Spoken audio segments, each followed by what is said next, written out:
the five rivers.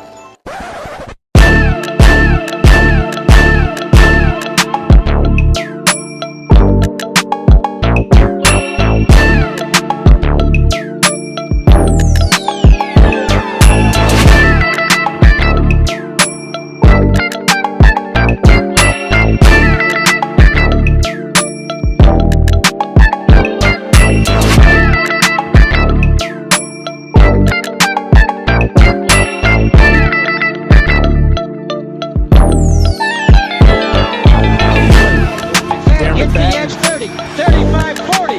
Midfield, McMahon breaks a tackle. He's gone! 10-5 touchdown! Raiders!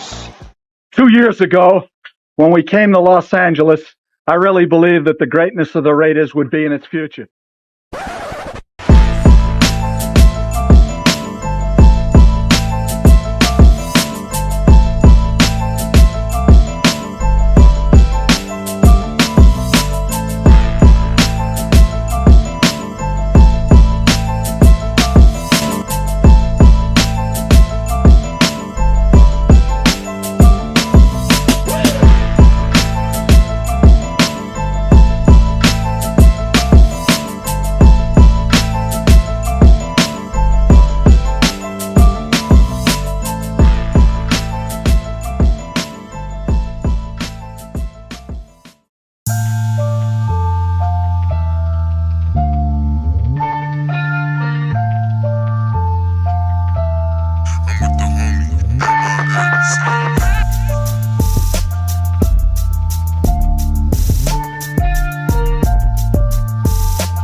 What's going on? We back, man. Y'all know what time it is. Oh, you didn't know? 50-50. Welcome to the 50-50 Show with PharoahNFL and the Severe Raider, the realest show for Raider Nation. The perpetuation of the greatness of the Raiders to take a professional football team and give it a distinct characteristic that's different from all others. Make sure to clock in, like, comment, subscribe, and hit that notification bell.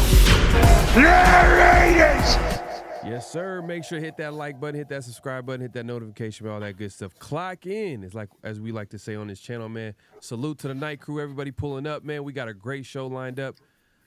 We had some time to, just calm down a little bit after that, tough opening loss against the stinking Chargers, man. Who wants to lose against a divisional opponent, especially the Chargers? But, it is what it is. We'll talk about it. And as well as, man, we got a special guest today. Special guest. We had a chance to sit down and talk to the Athletic, Tashawn Reed, the beat writer, Raiders beat writer. So he had a lot of things to talk about, and we'll get into that in a little bit, man. But before we get into the Raiders, let's get into the night crew, man. I see people pulling up already. Yes. So let's right here, my guy, Hard Dog. Man, that's a crazy name, Hard Dog. Is that pause worthy? Is that pause? It might be pause. It's a little pause worthy. It's leaning towards there. But he does say, I feel good now when I'm on Bleacher Report, or when on Bleacher Report, and you look at our next opponents, they're all 0-1. Just keep me sane for the time being. Yeah, that's right. You know, and at the end of the day, man, anything can happen in week one. Week one doesn't mean you're going to win the Super Bowl. You know what I mean? Like and we'll get into that. We'll get into that, man. Appreciate you coming through. Daniel Kim in the building, man. Appreciate you coming through. The King of Minds says, salute, guys. The King. Severe putting in that work to discuss our squad. Is that what he's trying to say? Severe's putting in the squad. Yeah. Hey, man, that's why we here, man. Ray Love, one of our loyal mods over here. Ray Love in the building, man. Salute PharoahNFL. Salute Nations. Let's see, man. Raiders, I got you, man. I got you. PvP in the building, man. Appreciate you coming through. Man, we got Raiders Smoke in the building. We had a chance to meet him during the game, or after the game, I should say, man. Appreciate you coming through, my guy. Oh, my God. For sure. Super chat. He says, what's up, fellas? Just now cooled down from SoFi Heat. Man, that was ridiculous.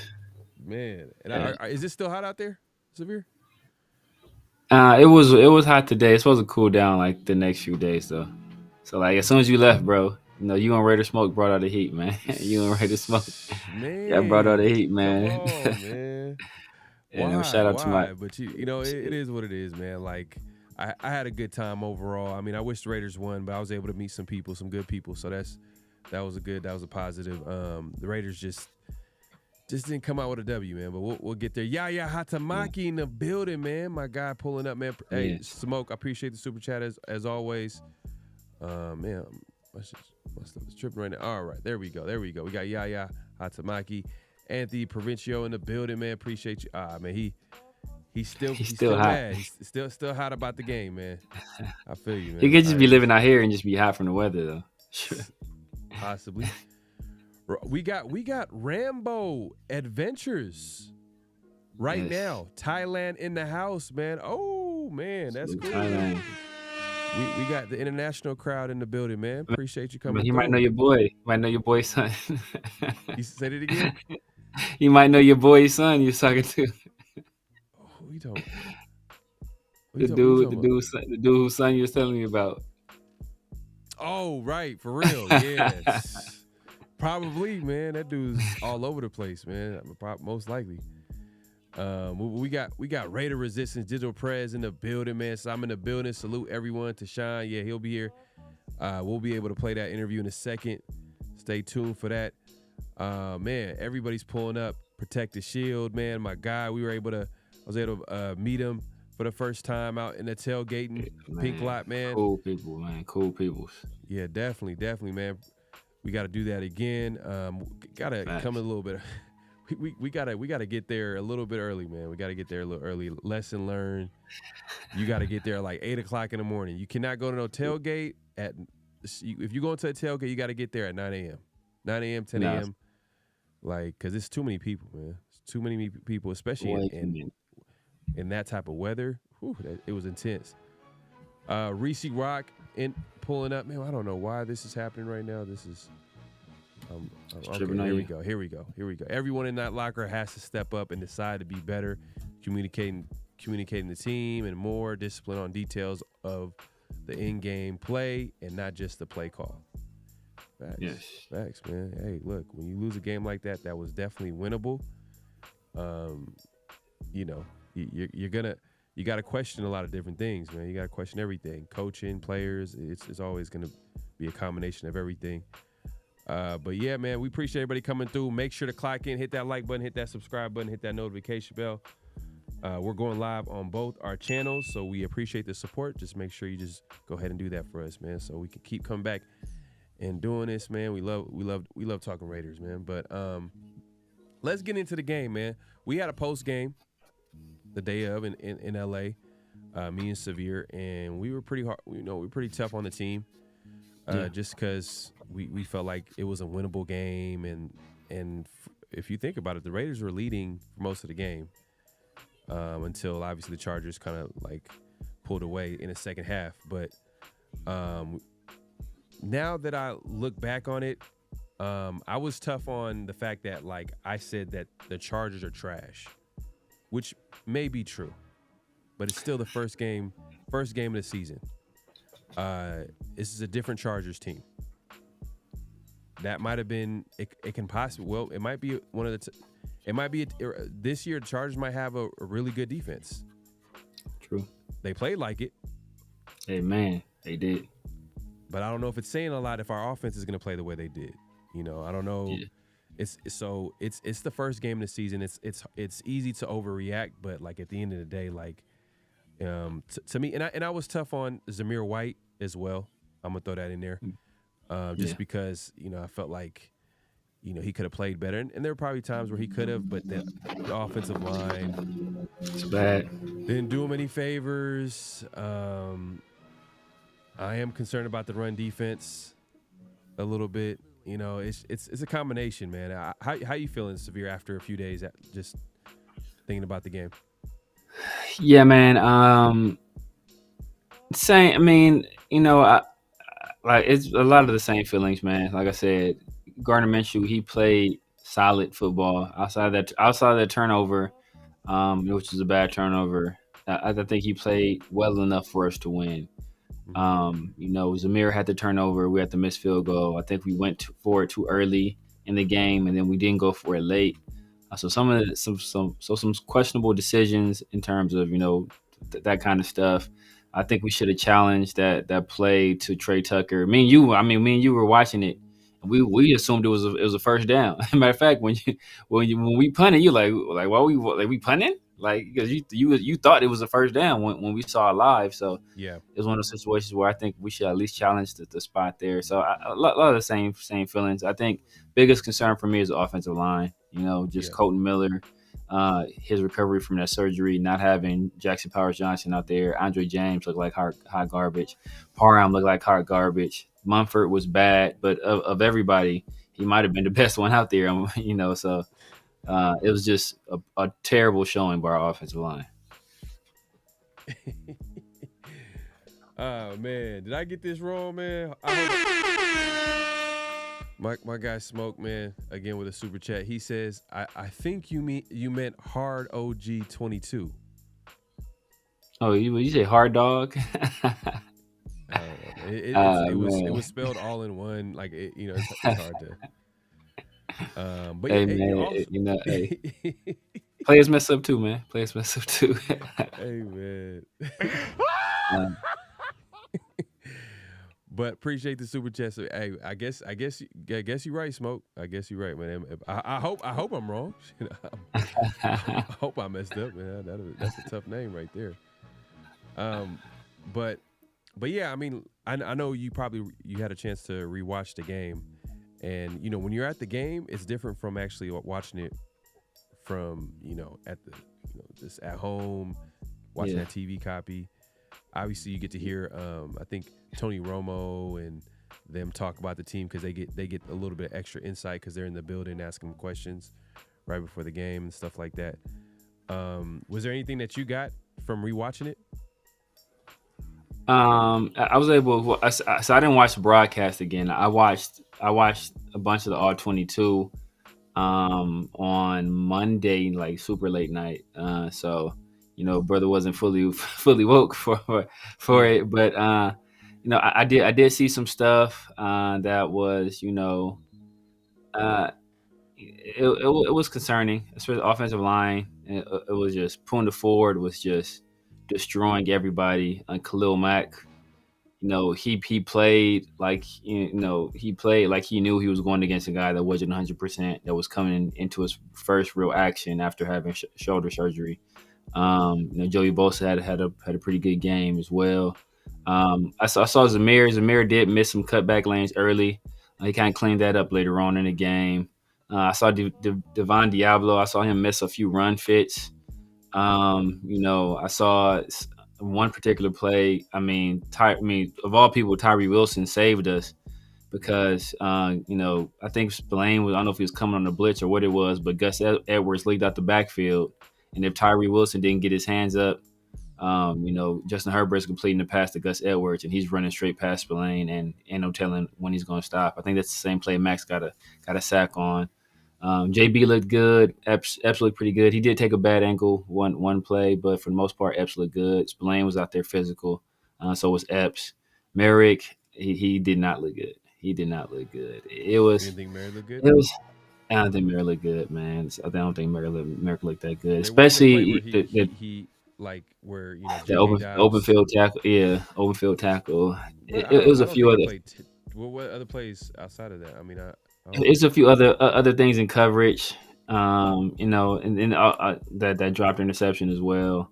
It wasn't horrible, but of everybody in the secondary, he played the worst. I'll just put it that way. Everybody secondary played the worst. I think Diablo probably had defensively. Well, Snowden probably had the worst game defensively, which is to be expected. Janarius was probably second. Diablo was probably right behind that, and Trevon was probably right behind that. Diablo, there was where he kind of like jumped into the wrong gap and he tried to get back, and it was a touchdown after that. So it is what it is. But I think definitely run defense is concerning. You start looking at the offense. The biggest thing that I could take away though, like just be on a positive note, I feel like we can get better. Raiders can get better from this. Like it's like correctable. Yes. Now I'm not gonna lie, like Antonio Pierce kind of standing strong on his decision to go for it, to not go for it, on 4th and 1. Yeah, it's kind of like, come on, bro, like be serious, man. Like I couldn't understand why he did it just because he wasn't confident in the offense, but for him to be like, oh man, like our defense was playing well, and we only gave up like a total of 200 yards at that point. They're on the 8-yard line. I'll do that every time. But I'm like, nah, like, don't say it like that. Like, what happens if the offense is playing well? You still would do the same thing, like, in a close game, like, where you got to play to win. You can't play not to lose. Yeah. It's too conservative. And his decisions just didn't make any sense, right? It's like, it's one of those situations where if you look at I know a lot of times, like coaches, especially like a guy like Antonio Pierce, he's like an old school guy. Even though he's fairly young for head coach, he's an old school guy. I'm sure he adheres to the old school way of doing things, and so they're not going to pay as much attention to the analytics. Even if you're not paying pay attention to the analytics, just the common sense tells you the exact same thing. So when both of those things are in alignment, when the common sense says, "Hey, I should go for it here," and the analytics say, "Hey, I should go for it here," you should go for it. Like it's just like if you're worried about your offense getting 1 yard, or you're expecting for them to get a stop and then march down the field and get a score or two, so like it just doesn't add up. So I'd rather give my offense a chance. If you do trust your defense, then give your offense a chance to get that 1 yard there. And if they don't get it, hey, I can still rely on my defense to get a stop. But then he just eliminated one of those. He just eliminated the offense completely. You didn't even give the offense opportunity. Right. It just didn't make sense. It didn't make sense. But yeah, like I said, a lot of the things are correct, but I think things will get better. I think the O-line will get better. I think things like that, like, will get better. But man, it's tough though. Like judging, and I know it's the first game, but I just we don't have an explosive offense. I feel like we don't get any. We're not going to get any. I don't know if we're going to get any. Trey Tucker's our hope. Trey Tucker is our guy that he could take it to the house. Like he can score.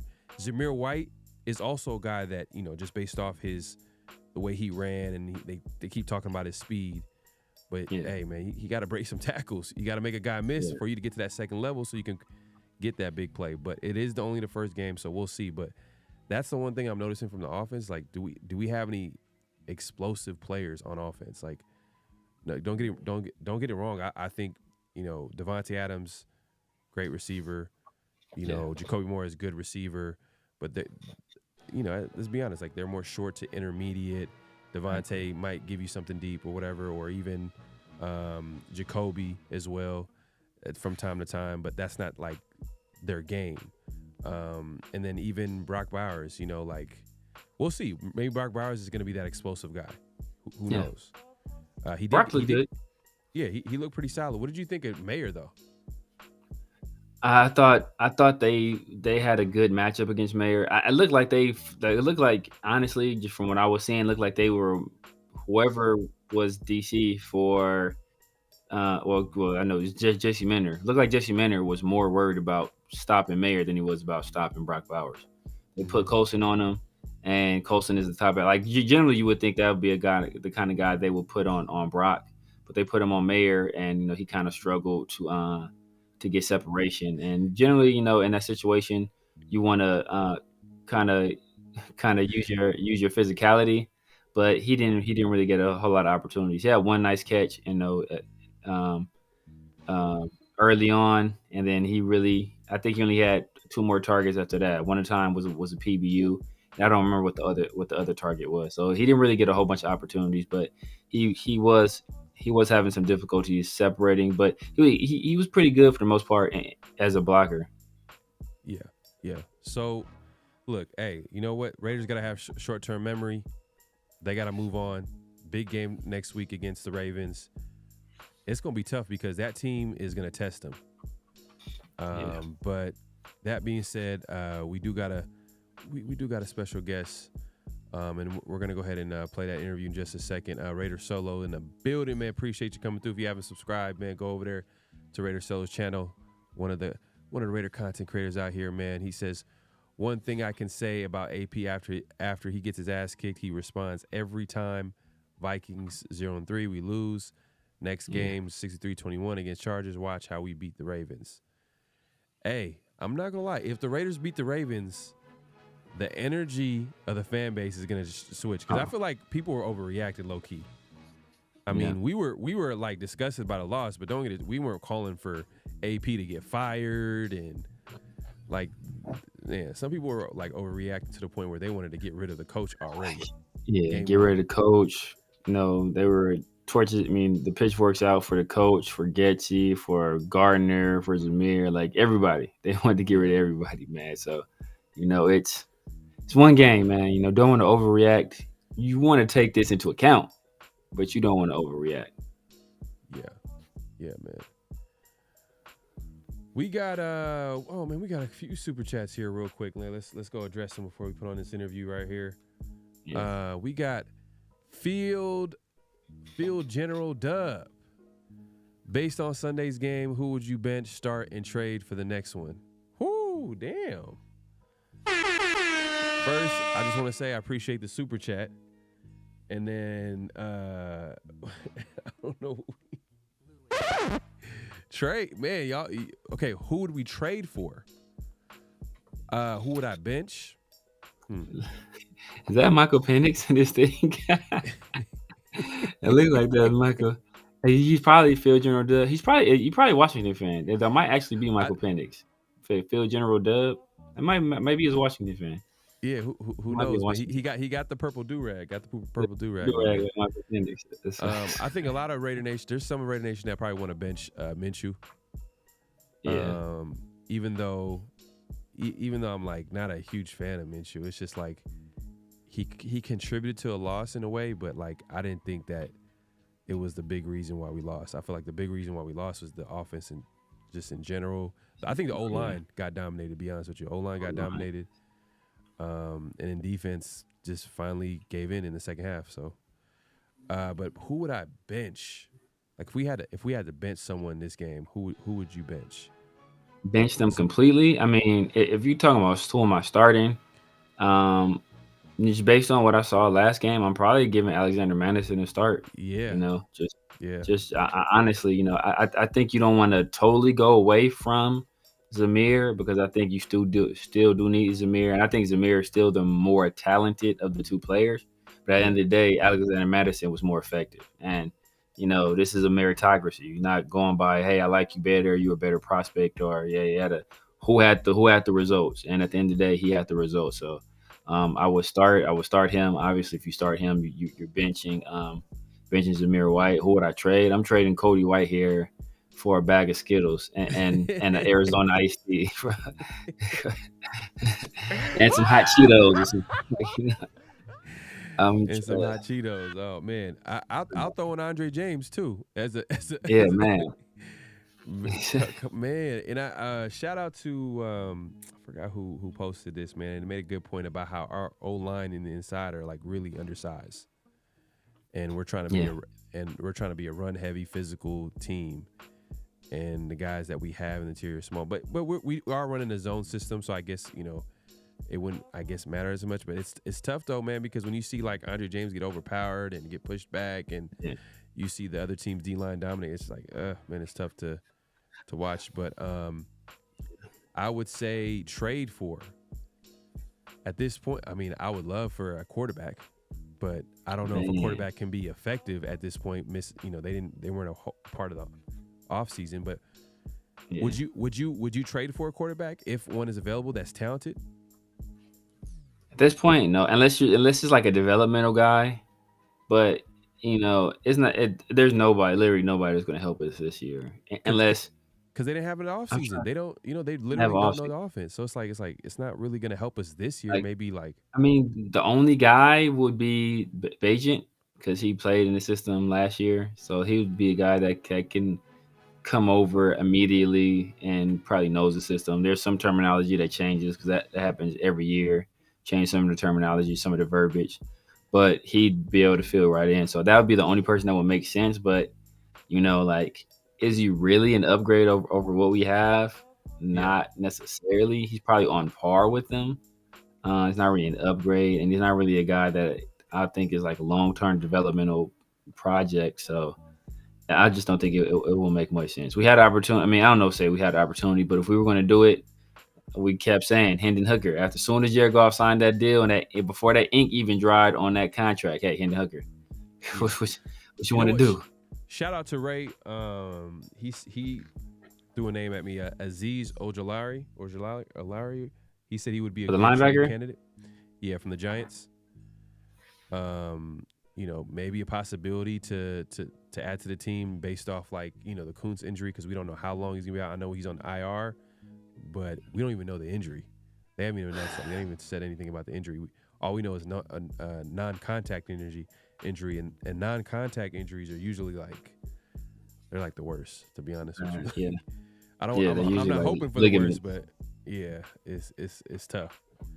But I would definitely look at someone on defense, if anything.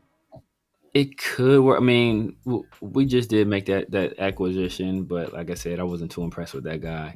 And Azeez, I think he's like a 3-4 outside linebacker.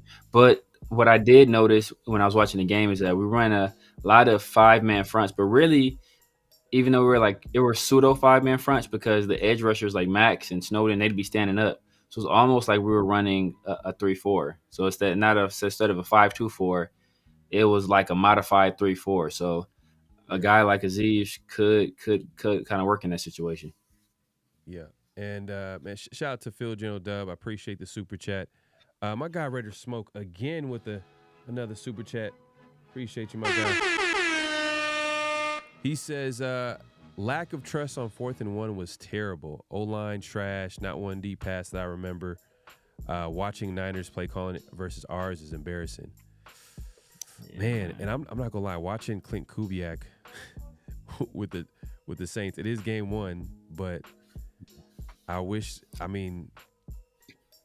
know we talked about it a little bit before, but like, man, if the Raiders really they didn't even try to get an interview with him. I know he was in the playoffs, and I think they're due to playoff rules and when they can interview and stuff like that. That was a little bit of maybe part of the reason why they didn't even get a chance to interview Clint Kubiak. But like, that was literally the guy that I wanted for the Raiders to get, just because he comes from that Shanahan coaching tree where it feels like every coach that's coming from there or has anything to do with Shanahan, they're having success all around the league. So, but we're with Lou Getsy. Like, so far, I mean, what do you, game 1, Lou Getsy, first impressions now? I wasn't impressed. Like I said, I don't think, people focus on the results of the plays instead of what the calculation behind it was. I think that we had some, like I said, there were some runs early on where I think, if Zamir, if he hits a cutback, he has some success. I think there were some pass plays that were blown up due to pressure. And I think that at a certain point they made the calculation like, look, we can't protect Gardner long enough for any of these longer developing routes to play out. So we kind of got to keep everything short. He tried to use the screen game to kind of slow down the pass rush, but then they started sitting on the screen game. So I mean, it was not his finest hour, but it's not as horrible as people make it out to be. It wasn't good, but it's not like some horrible game that people make it out to be. It's just at some point, if you can't block anybody, like what are you really gonna do, right? And for the most part, a lot of receivers aren't really separating either, so that makes it tough. Yeah, man, it's gonna be tough. But hey, you know what? Let's not wait. Smoke, I appreciate the super chat. We're gonna go ahead and play this interview with Tashawn, man, and then we'll get back to the show and get into the flags on the play and all that good stuff. But just hang on, man. We appreciate everybody coming through. Make sure to clock in, hit that like button, hit that subscribe button, hit that notification bell. Here we go. All right, here we go, man. We got Tashawn Reed from The Athletic, man, Raiders beat reporter, man. Appreciate him coming on and taking the time to talk to Raider Nation, man. I'm gonna give him a round of applause real quick.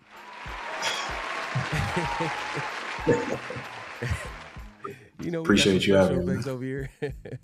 No, okay, all good, man. But yeah, let's not waste any time. I know you're very busy. Let's get into it, man. The Raiders week 1 came and gone. I was out there in LA, super hot, crazy hot, by the way. And I ain't trying to hear about no heat. Man. I live in Las Vegas, though. I had to hear the whole time I was in LA, every time how hot it is and this and that. I'm just saying, bro. I'm just saying because I'm like literally out in. I'm out here. I'm based out in the Bay Area, so it's a lot cooler than what it is in LA. And LA's out of nowhere. I'm pulling up, and people was telling me that it was like 70 degrees before I got there, and then now it's like 100 degrees. And I know you. I know you in Vegas. It's a desert out there. I get it, but I was sweating bullets. That's just let's leave it at that, bro. But that being said, we were out there at the game. And I mean, I guess I could speak for Raider Nation, man. They were disappointed, highly disappointed with the outcome. Obviously, anytime their team loses. Now, watching the game, the offense really was probably one of the biggest reasons why they lost, in my opinion. Now, you've obviously went to every training camp practice. You were there the entire preseason. OTAs, training camp, all that. Were you surprised to see how the offense played along with the defense? Not really. I mean, the offense, we've written about it since OTAs. Like, it's been a struggle for them, really from the jump. They had the quarterback battle, obviously, between Gardner Minshew and Aiden O'Connell. Minshew came out on top of that, but it was almost winner by default. Neither one of them really separated from the other at any point, in my opinion. And even up until that last preseason game against the Cowboys, I didn't think Minshew played particularly well up until him being named the starter. And so it really wasn't because of, what was surrounding him. I mean, they have a ton of weapons, obviously Devontae Adams, Jacoby Myers, Brock Bowers, Michael Mayers, Zamir White. There's enough there for you to have at least an average offense. The question was, are they going to have the level of quarterback play that you need? Is the offensive line going to hold up? And can Luke Getsy take a step forward in his second stint as offensive coordinator? And I think in that season opener against the Chargers, we saw those last three things really didn't happen. Right. I thought Minshew was okay. Like, of those three things, I thought he was the lowest on the totem pole in terms of the issues. He had obviously that fumble where he just sort of dropped the ball. Obviously, it was a mistake. It seemed like he was sort of indecisive about whether he wanted to throw the ball or not. And then the interception at the end. I mean, the game was over. Whatever. It doesn't really matter. But the offensive line, man, I thought they got their ass kicked up front. I mean, they couldn't run the ball. They really couldn't pass protect. It wasn't like Minshew got sacked a ton of time, but any time that they had to hold up and it wasn't a quick hit and play, you saw they had some issues containing, whether it was Joey Bosa, Khalil Mack, even from the interior. It wasn't a good day for the offensive line. And it's hard to play offense when that's the case. And I think with Luke Getsy, I think they were just too conservative on offense. Of course, you're going to be limited when your offensive line is playing that way, but I think Gardner Minshew finished his week the lowest in the NFL in terms of average air yards per attempt. It was something like 4.5. Like, if you're only throwing the ball short, you can't run the ball. I'm not really sure what you're going to be doing on offense. And I mean, we saw they scored 10 points, so not much. And so, Right. rough offensive day, but it wasn't necessarily surprising. Right, and it's funny that you mentioned Minshew with the average air yards when literally all preseason and the whole thing with Minshew is that he's that gunslinger. So it's kind of a surprise to see him like dinking and dunking. But like you said, they didn't really have a lot of time to. He didn't have a lot of time to actually pass the ball. So, did you think that they made the right decision at quarterback going with Minshew instead of AOC? I thought it was a little bit surprising that it wasn't AOC. With him being an incumbent starter, you would have had to think that a guy would need to clearly be better than him to take his job, and I just don't think Minshew was at any point. I also thought for Getsy's system, which is sort of a mix between that, Matt LaFleur system and McCarthy back when he was the Packers coach. So it's sort of a mix of different systems, but it's West Coast, so it's quick hitting, it's timing based. Like that's the type of quarterback AOC is. Whereas Minshew, as you said, he's more of the scramble, run around, do some random stuff, take some shots down the field here and there, but being on time and, sort of playing within that Shanahan type of system, that's not really what we've seen Minshew be good at throughout his career. But I didn't think it was going to be something that made or break their season. I thought they were a similar caliber of player. I mean, both of them were, somewhere in that 20 to 25 range in terms of average, if you want to rank them in terms of quarterbacks last season. And so Right. I still wouldn't be surprised if both of them end up playing at some point this year, to be honest. But I don't think, if they had AOC out there against the Chargers, I don't think they would have won either. So that game to me was more about the offensive line and the play calling. Yeah, I mean, I don't think Pierce would be surprised because I remember him announcing, Minshew the starter, and he kind of left the door open a little bit, like by saying that we felt like he was the best quarterback for this first portion of games in the beginning of the season. I'm like, huh? Like, that doesn't sound like a vote of confidence in Minshew. But I guess that's the state of the quarterback position for the Raiders. You mentioned the offensive line. They struggled. Obviously, Chargers, they have talent on that defensive line. Khalil Mack, Joey Bosa, you name it, they got it. Do you foresee the offensive line getting better, or is it because we know that Jackson Powers-Johnson is out right now? Mumford is obviously a first-year starter. Do you think? And then Glaze has kind of been a surprise. I don't know if you can talk about him a little bit. Can he possibly take over at that right tackle spot, and this O-line possibly get better? I think overall the offensive line, I think it will improve as the season goes on. I think there's multiple factors. Let's start on the left side, which I think the biggest issue probably in that game was Colton Miller at left tackle. Like he had a pretty rough day, in my opinion. He was coming off of off-season shoulder surgery. He didn't practice at all in OTAs. He missed all the preseason, barely practiced in training camp. His first game back, you're going against Joey Bosa and Khalil Mack. Surprise, surprise, he struggled. Right. You know what I mean? So, Right. that wasn't too shocking. But then also, as you mentioned, at left guard, they have Cody Whitehair in there right now for Powers-Johnson. So they essentially have a backup left guard in there. So that whole left side, it wasn't really shocking that they had some issues. Even Dylan Parham moving from left guard to right guard is his first game making that transition. He's played right guard in the past, but it's not that simple. It's not Madden, it's difficult to switch sides on the offensive line. That changes your whole mechanics and everything. So there's some growing pains there. Mumford, I think he was fine, honestly. Like I think DJ Glaze started to push him a little bit in the preseason, but I think the plan is still for Mumford to be the starter moving forward, barring injury.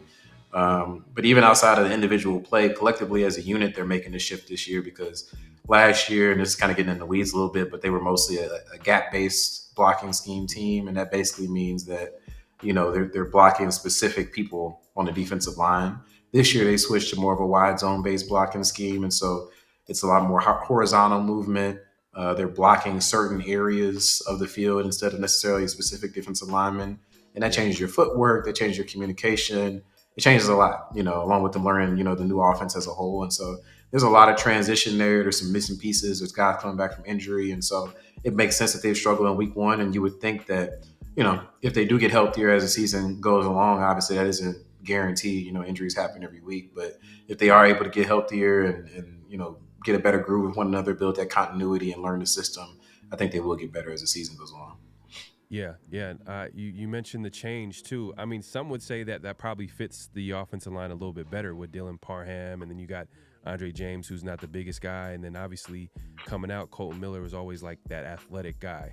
He always, I don't know if you can speak to this, he's always kind of struggled against like more like power rushers. You know what I mean? I know it's Khalil Mack, but Khalil Mack's bread and butter is just he's gonna bull rush you, and there's nothing you can do about it. So, so I agree with you with that. Them getting better, yeah. I hope so. I hope so. I mean, because what we seen, I mean, I know like you're out there and you're trying to keep track of everything and watching the game, but like it's more fun and enjoyable to see the offense score points. I think it's just a little bit better when the offense can move the ball a little bit and. Yeah, I mean that was a boring ass game. I ain't gonna hold you. It was ugly, super bro. slow. Yeah, It was ugly. It was ugly. But Zamir White, first year starter. He's replacing Josh Jacobs. Obviously, Josh Jacobs had his success in the past with the Raiders. Now they're moving on with Zamir White being the starter. Does he fit this system that you're talking about, that zone blocking system? Because I felt like he was drafted more to run in that gap blocking offense that you're talking about. Because it seems like he's not a guy that has a lot of moves. yeah. He's not the shifty guy. Like that's not his bag. He's trying to run straight ahead and run you over. And this system does take a little bit more wiggle, and also it's more important that vision's always important, but especially in a zone blocking scheme, it's less straightforward where you go. You're more so running towards an area than a specific gap. And so your vision is really key. And I thought he had some issues with that against the Chargers, but really, I don't know how much more he could have done with the way the blocking was up front. Like, like that 4th and 1, for example, in the first quarter, like, he got tackled for, where was he supposed to run? I don't really know. Like they were all right there waiting on him.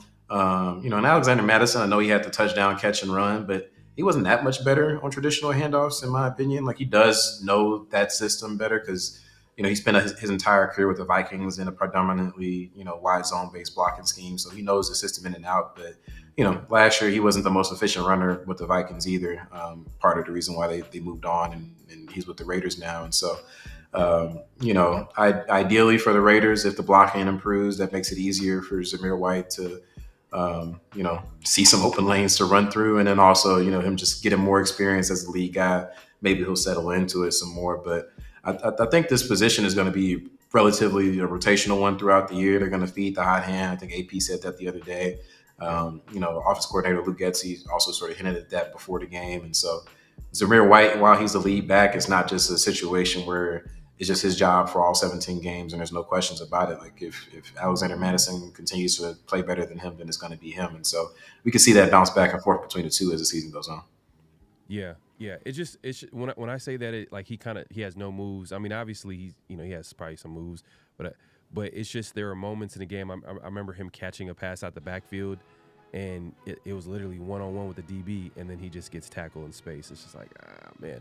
But obviously, yeah, when there's nothing you can do if like the D-line is dominating the way they did against the Raiders O-line. But I guess that's something that we got to keep an eye on. Now, you had a great article a while back with Ted Nguyen about the Raiders tight end room and how that can be effective. Week 1 came by. We've seen a little bit of Brock Bowers, a little bit of Mayer. Now, I was kind of bullish on Mayer because I thought he was going to have a more prominent role on that offense. I know they drafted Brock Bowers, but I just felt like with his newfound confidence and he just looked like he was going to just take off this year. And he still will. It's still week 1, but it just felt like he wasn't getting a lot of separation. I don't know. Did you see the same? I don't know if you could speak on that, like Michael Mayer and him being Yeah, I think Brock Bowers being more productive didn't shock me, given the way that they were calling the game. It's more quick hitting, short routes. Like Brock Bowers has more wiggle to him. He's faster. He's a lighter tight end. He's able to get separation quicker. He's a guy that can more so win off the line of scrimmage. Whereas Michael Mayer, he's more of that like dunk on you type of tight end. Like he's a jump ball guy. He's winning down the field, big contested catch type of guy. So he can get open quickly, but that's not his specialty as compared to Brock Bowers in that sense. And so, as we stated earlier, they weren't really throwing downfield. They didn't really have a lot of time for Minshew to stand back there and scan the field and throw to somebody downfield. And so the sequence of the game just didn't really fit Michael Mayer's skill set in terms of him getting a bunch of targets. And so I wasn't super shocked in that one. I also wouldn't be surprised if Bowers ends the season with more targets, just because while Minshew, he's a creative guy where in terms of he'll run around and throw on the run and that type of stuff, but it's not like he has like a cannon for an arm or anything like that. Like he's not like a superb deep passer or anything of that nature. Like most of his stuff is going to be short to intermediate, and that more so fits Bauer's skill set, in my opinion, than Michael Mayer. Like Michael Mayer and even Devontae Adams, which we saw a lot of the reason why Devontae Adams was frustrated last year was because they didn't have a quarterback that could throw the ball deep. And so, I mean, we'll see if the offensive line improves and gives them some more time to have some more of those deeper developing routes. But it looks like that might be an issue again this year.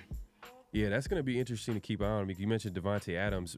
It felt like he was leaning towards AOC. Like he was a bigger fan. Like we seen him, going to different podcasts and saying like, he was big on AOC and he liked him as a quarterback and yada, yada, yada. And he obviously understood it was a quarterback battle, but it felt like I don't know, maybe you could speak to this as well. Like there's probably a chemistry there with him and Aiden O'Connell compared to him and, Minshew. Do you think that might contribute to maybe a quarterback change if him, Devontae Adams and Minshew are not on the same page?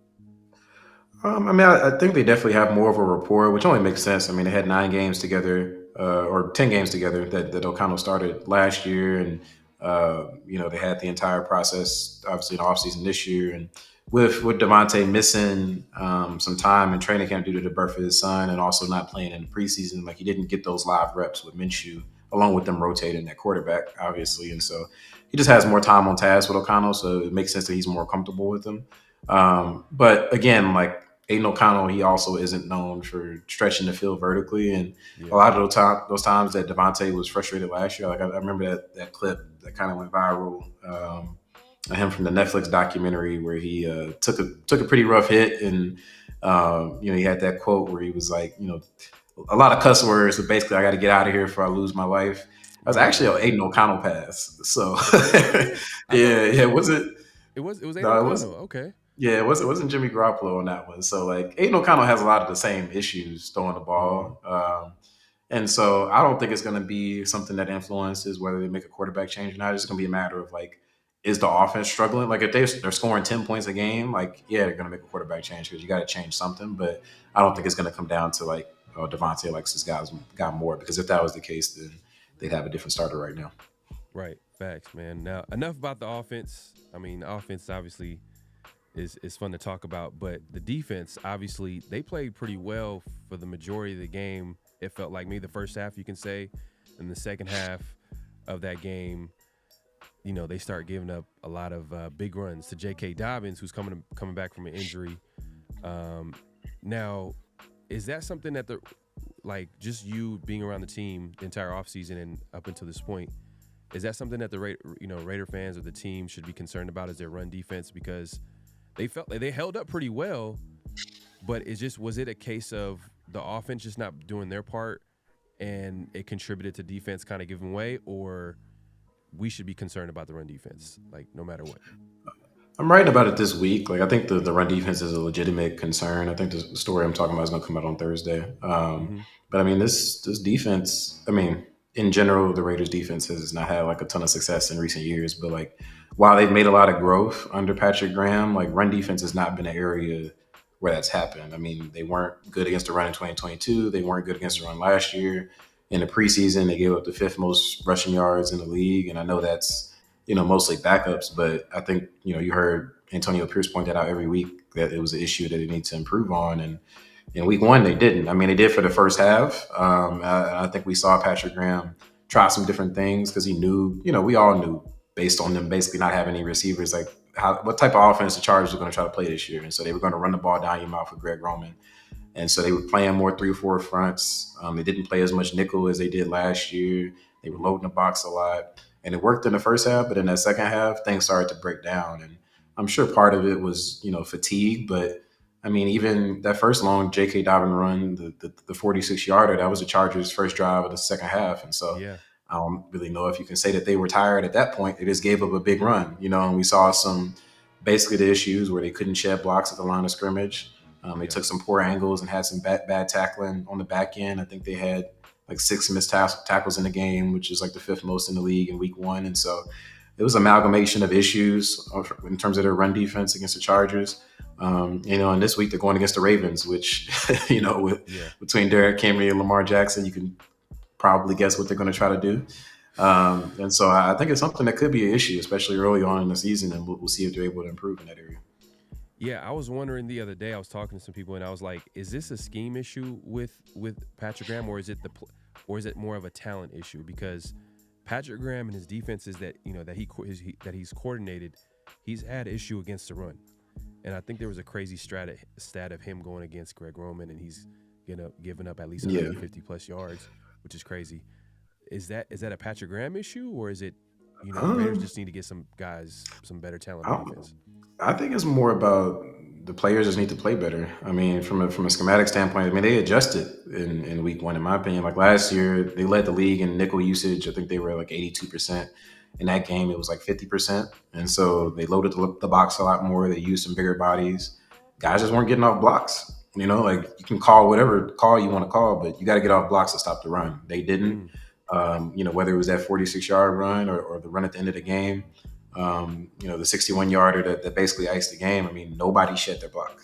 I think they had Max Crosby at linebacker. They had Trayvon Merrick in the box. They had 8 people in the box. Nobody got off a block. Nate Hobbs got blocked by a receiver. Marcus Epps came down, crashed in the middle, so nobody was there. And so when he hit that hole, it was grass. Yeah. I don't really know what you want Patrick Graham to do in that situation. You know what I mean? Like guys just gotta win. And so ultimately, I think in week 1 it was more about a player performance issue, and so they're gonna have to step it up moving forward. That makes sense. I was concerned a little bit because I think if it's a scheme issue, that's a way deeper issue. So, but I feel a lot better now. That being, they still gotta play better. We'll see. They gotta play better. They gotta play better, obviously. But like, if it's a scheme problem, then there's nothing that's gonna be a problem the entire season. Then at least like playing better, that can actually get better from game to game as the season goes along. So that being said, I don't want to keep you any longer, but one of the biggest things coming out of that game was Antonio Pierce and his decision making, and he's a first year head coach, and his a lot of people are looking at his game management, and he goes into the half with 3 timeouts, and he didn't go for it on 4th and 1 a couple of times. One, he kicked a field goal, they missed it, and the other, he kicked a field goal and they made it. But I get where he was coming from because the offense struggled. But I believe you had a crazy stat. I don't know if you want to. I believe it's 2016 was the first time a team in their territory was able to. That wasn't the first time it happened, but this was the first time since 2016 a team in that particular situation, and it's a very specific situation, but 4th and 1 in plus territory, which means on your opponent's side of the field, and you're trailing in the 4th quarter.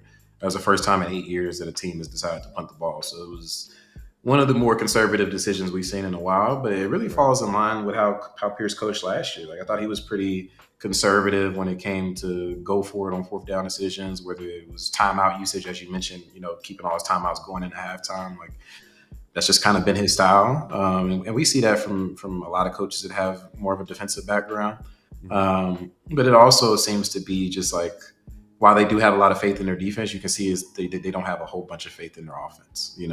They've said it a bunch of times, like the strength of this team is defense. Obviously in the game, the offense had been struggling, but at some point you got to score points and you got to go for it.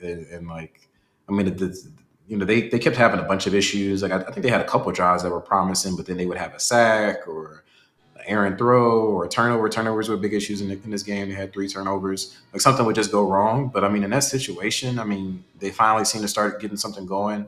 It's 4th and 1 on their side of the ball. And again, your defense is playing well. So if you don't get it, there's reason to believe that they can get a stop. Obviously they didn't. The Chargers went on to score a touchdown. But I think in that situation, you gotta have at least a little bit of faith in your offense and your playmakers that you have, and go for it. So I would have went for it. That doesn't guarantee they would have gotten it, because as we saw earlier in the game, Samir White got stuffed on that 4th and 1.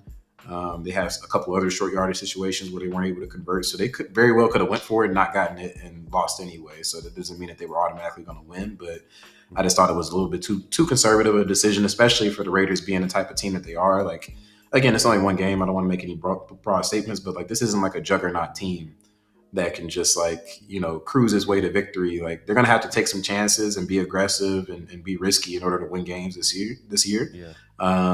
And going against an evenly matched opponent in that kind of situation, I think they just should have took a chance in that game.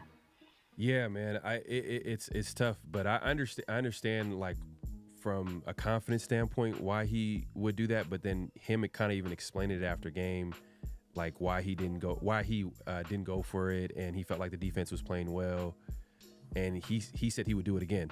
So my thing is like, it's week 1. Like I get like it's a lot of the same pieces from offense from last year, but you got a new quarterback, you got a new offensive coordinator. Like it's week 1, man. You got to give them a show of faith or something. Like confidence and like that type of stuff is a big deal. Like I know we kind of like it's hard to quantify it because it's something that's more so mental. But like even if you don't get it, I think the players sleep better at night if you just go for it on 4th and 1.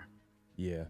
And I'm not gonna keep you any longer, but I just remember before the season started, I think Pierce made some comments where he said that it's not like we have a juggernaut offense. And I just felt like it was kind of weird to say before the season. Maybe I'm looking too much into it, but he was just kind of admitting like our offense is really not that good. And I mean, he's been a pretty honest guy, like in press conference settings. Like he doesn't. I mean, every coach misses their words on certain things, but like he pretty much tells it how it is. And I mean, we got eyes. This isn't a juggernaut offense. Like it's most likely not going to be this season. So like, but still, even with that being the case, like that doesn't mean you always punt on 4th and short, or you don't take chances. Like if your offense is not that good, that's even more reason why you have to push the envelope and try to get creative and outside the box in order to produce points. Like if you're predictable and your offense isn't that good, then it's going to be what it was last year. And obviously, I know they turned it around a little bit under his tenure, but they still finished 8-9. That's not good enough. And so for this team to take a step forward, they're going to have to ramp up the aggression, in my opinion. Yeah, man. Tashawn, man, it's been real, man. I appreciate you coming on, taking the time to actually talk to us, Raider Nation. Look, I read your stuff all the time, and you do really good stuff out there with the Athletic. You and Vic Tafur, I've been following him since he was out in San Francisco, so hopefully we can get him on soon. That being said, where can we find you, obviously, if you want to let the people know? And I know you have a new podcast as well, too. Yeah, we have the Just Win podcast. It's me, Vic Tafur, Ted Nguyen. We record twice a week, so you can find us on Apple, Spotify, YouTube as well. But for my written work, go over to The Athletic, subscribe, follow me on social media at Tashawn Reed, and follow the coverage throughout the rest of the season. All right, sounds good. Hopefully we have you on here soon, man. Appreciate it. All right, appreciate you having me. All right, all good, man.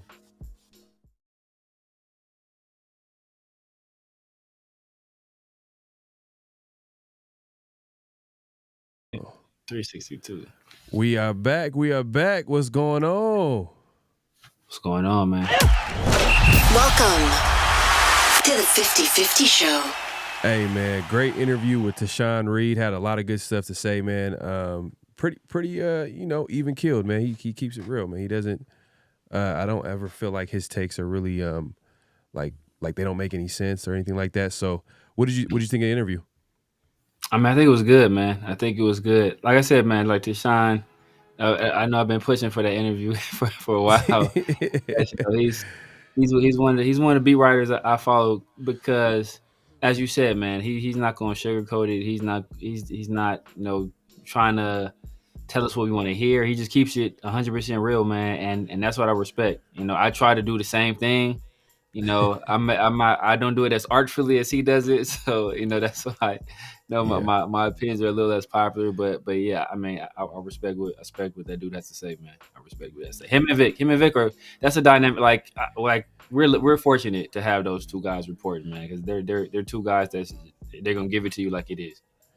Right, man. And I forgot to mention and talk about Lou Getsy, because that's also a big issue, right? We kind of touched on it before we played the interview, but Lou Getsy, obviously was the offense coordinator hired over the offseason. He was, let's be honest, the second choice, the backup option, because, obviously we all know that Pierce, he went with the OC Cliff Kingsbury, who eventually decided to, go a different direction and go with the Commanders. And I don't think the Commanders did too well this weekend, so I don't know if how that offense looked like. So I got to catch that game. But like I said, Lou Getsy wasn't the first option, and his success in the NFL, it's like you had Justin Fields at quarterback, and he was with the Packers. He has he's a Devontae Adams guy, but I mean, I didn't like that shotgun run. People were talking about Antonio Pierce and his decision to go for it on 4th and 1, but earlier in the game they went for it for 4th and 1, and the Raiders were in like I don't know if it was like a pistol formation or shotgun formation, and I just don't like running in short yardage situations. I just don't like those shotgun runs. I don't know, man. I don't know. How do you feel about that play early on in the game? I mean, first of all, I don't think we should have gone for it in that situation. We're backed up in their territory. Basically, we don't get it. First of all, we should have challenged the play before that, which was the Tucker pass. Right. I don't even think we're because that was like 4th, and it was a long one. I think should have been closer to either a first down or to 4th and inches. So I think if we challenge that play, we get a much better spot, or possibly a first down. And he hired a guy named Matt Sheldon to kind of handle that kind of stuff. And I think he was asking him about it, but he should have just went ahead and challenged that play. And then if you're gonna do it there, I think you need a better play call. But in that situation where like you're trying to play a ball control type of game and you're going to rely on your defense, then if that's what you're going to do, then don't give your defense a situation when they're backed up in the other team's own territory. Like at that point, don't do that. Wait till later in the game. I'm good with it. But at that point, you're trying to play. You want to stay. You kind of want to stay ahead of the sticks. You don't want to get them too many points, because what you want to do is you want to force them to pass the ball. You want to make them have to pass. So to do that, ideally, you want to put points on the board first, and then you kind of put the pressure on them to, hey, we have to score. We have to keep pace with these guys. But when they're able to just kick gimme field goals because you give them really advantageous field position, then that kind of takes you out of what you want to do defensively, and also takes you out of what you want to do offensively, because ideally you want to run the ball. You don't want to get behind on the scoreboard. So I just think it was a bad decision all around. But the worst decision was trying to run out of shotgun on the 4th and 1. Mm-hmm. And Daniel Kim, one of our king of mods, he says Getsy needs to balance his vertical attack with his horizontal attack. Way too left and right, and not enough up the field. Doesn't have to be bombs, but he needs to keep the defense honest. Well, to be honest, going into the season, we felt like Getsy, his offense is good at taking deep shots, and the question was his his short passing game. Yeah. And maybe the Raiders' offensive line getting dominated might have contributed to the play calling a little bit. Like, you don't have enough time to actually throw down those downfield passes. So, it's game one. It's game one. We obviously lost a winnable game. In my opinion, I think that it was winnable. I don't think if we look at that game and think about the Chargers, we don't think like, oh, there's this great team and they might have a pretty good defense. It's possible for that, but offensively, I don't know. But we'll see, man. It's going to be a long season. Now looking ahead to the Ravens game, right? Yeah. Actually, let's get into our flags on the play. If y'all just joining us, man, it's anything we have an issue with. In this case, it's gonna obviously be some of it. It's gonna be the game itself. But it's flag on the play. Personal foul, 69, offense. He was giving them He's giving them the business. But yeah, if Severe, you want to go ahead and go over our first flag this week. So our first flag is just the Raiders miscues, man. The Raiders miscues that essentially cost us the game, right? Whether it is the 4th-and-1 call not going for it, whether it is the backwards pass or whether it is the missed fumble, I think I'm throwing flags on everybody. All y'all getting flags. Um, what was the saying? We snatched defeat from the jaws of victory. Right. We had an opportunity, as you said, a very winnable game, and I think the way we didn't take care of the ball and the way we weren't aggressive, I think that cost us a game we should have won. And I Mm-hmm. think the narrative around this team is completely different if we go into SoFi in Harbaugh's debut with Justin Herbert, the golden boy that everybody in NFL circles loves. If we go in there and we take that game and we win that game and we dominate defensively as we had been doing, for a large portion of that game, I think the talk around this team is much different. But now it's just same old Raiders is what people are saying, and we have opportunity on Sunday to kind of change that narrative against a tough opponent on extended rest. Going back home and their home opener with a point to prove. So I think this was the time to kind of steal a victory early on and take a little bit of pressure off our team. But now we put a lot of pressure on them because going 0-2, we know like I think the percentage of teams that make the playoff after going 0-2 is very low. I forget exactly what the percentage is. I want to say it's like something like 13% or something like that. So it's extremely low. So that puts pressure on us. So yeah, man, flags on all of those things. Yeah, man, I agree 100%, especially because if the Raiders are going to go ahead and be that run-first team and they're going to play that ball control offense, they can't make a lot of mistakes like turning the ball over and missing field goals. I mean, Carlson's supposed to be the guy that Mr. Reliable, and he missed that field goal, which would have kept the game semi-close, maybe kept a little bit of momentum, but like Raiders just had too many mistakes and they couldn't overcome. Because if we're being honest, like the Chargers are pretty much playing the same type of game plan on offense, like as far as like wanting to run the football, short passing game. They just didn't make mistakes like the Raiders offense did. So, Exactly. It is what it is. But yeah, definitely flag on a play on the Raiders, man, when it comes to making mistakes that contributed to loss. Now, the second flag on the play, man, is a former AFC West wide receiver, played for the Kansas City Chiefs, man. Tyreek Hill. He was involved in was he on his way to the game? I think he was on his way to the game. And they literally took I don't know, the police I think stopped him. I mean, from what I gathered, I think it was because of he was speeding. And like 55 and a 45. It's like ridiculous. It was something crazy, but let me see if I could pull something up. But if you can go ahead and talk about what happened. Let me see if I can find a video real quick. But yeah, it was. Yeah. He literally had him get out of his car, had him arrested. His teammates were coming, were trying to help him out, and I guess he was trying to tell him to call his agent, and it was crazy, man. It was funny because I seen on social media they found I guess the officer's social media page or whatever, and he was a Buffalo Bills fan. So it makes sense. I guess it makes sense. But let's see if I want to find this real quick, man. But yeah, I mean, go ahead. You just watch the video, man. Police are supposed to de-escalate situations, right? And ideally, you have to understand when you're going into a situation where you're pulling somebody over, you're about to give them a ticket, they're going to be irritated.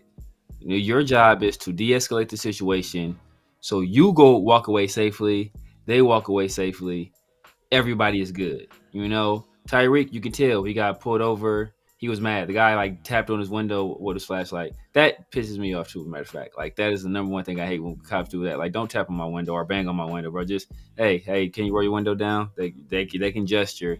But he said something about it, and then they start going back and forth. Instantly, the cop is already in the wrong, bro. Why are you arguing with somebody you're about to give a ticket to?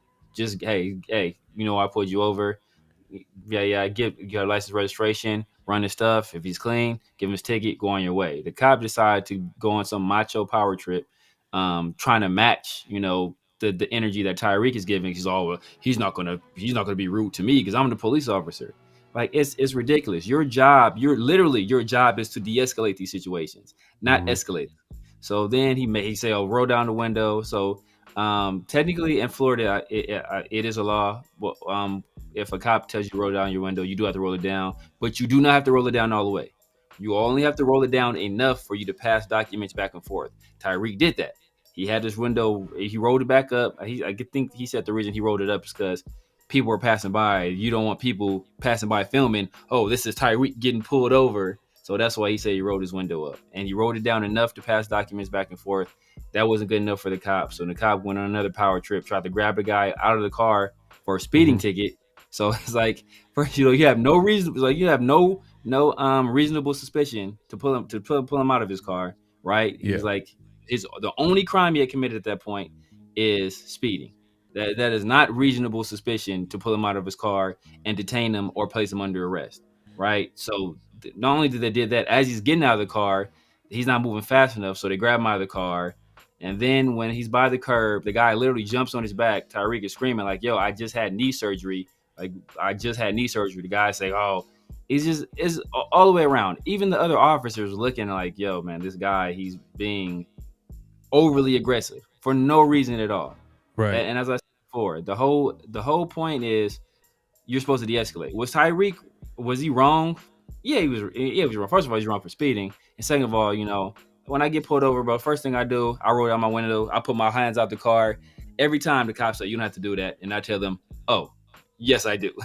I've seen enough video where, yeah, I'm putting my hands out of the car. You can see both my hands. I don't want y'all to say I'm reaching for nothing or anything like that. That's just what I do because I live in LA. If anybody knows anything about the LAPD, you know how they get down. So I just automatically off top, I do that. But Tyreek didn't behave that way. Should he have? I mean, like I said, put myself in a situation, I would have. But at the end of the day, he's a civilian. These are police officers with formal training who are trained to de-escalate situations. And at every single point where they had there was an opportunity to de-escalate, whether that be involving Tyreek, whether that be involving Jonnu Smith, whether that be involving the driver for the car, whether that be involving Calais Campbell, the cops elected to escalate at every single step, and it just made no sense. Yeah, definitely. I don't know what it was, but at the end of the day, like he could have easily just handed a ticket. That's the crazy thing. It was just the worst you can do in that situation is easily you just hand that ticket, but he took it all the way left. Definitely flag on the play. We got to call it like we see it, man. We don't agree with what happened to Tyreek Hill. But we'll see, man. I think I don't know what's going on with. I don't know if you're up to date on what's going on with the officer. I think he's on like leave or something like that. Yeah, they're like investigating this whole situation. But it was crazy because he literally was in his car, and it just went left really quick. But definitely flag on the play, man. Definitely flag on the play, and we got to call it like we see it. So. Everybody that's tuned in, make sure to clock in, hit that like button, hit that comment, hit that subscribe button, hit that notification bell. We appreciate everybody coming through. We're going live on both our channels, so you want to make sure that you like, comment, and subscribe, and also hit that notification bell. Yeah, man. Let's move it along. We forgot about the chat. I forgot about the chat, man. We didn't forget. We know y'all there, man. The night crew, man. You know the night crew's in the building still, man. We appreciate everybody coming through.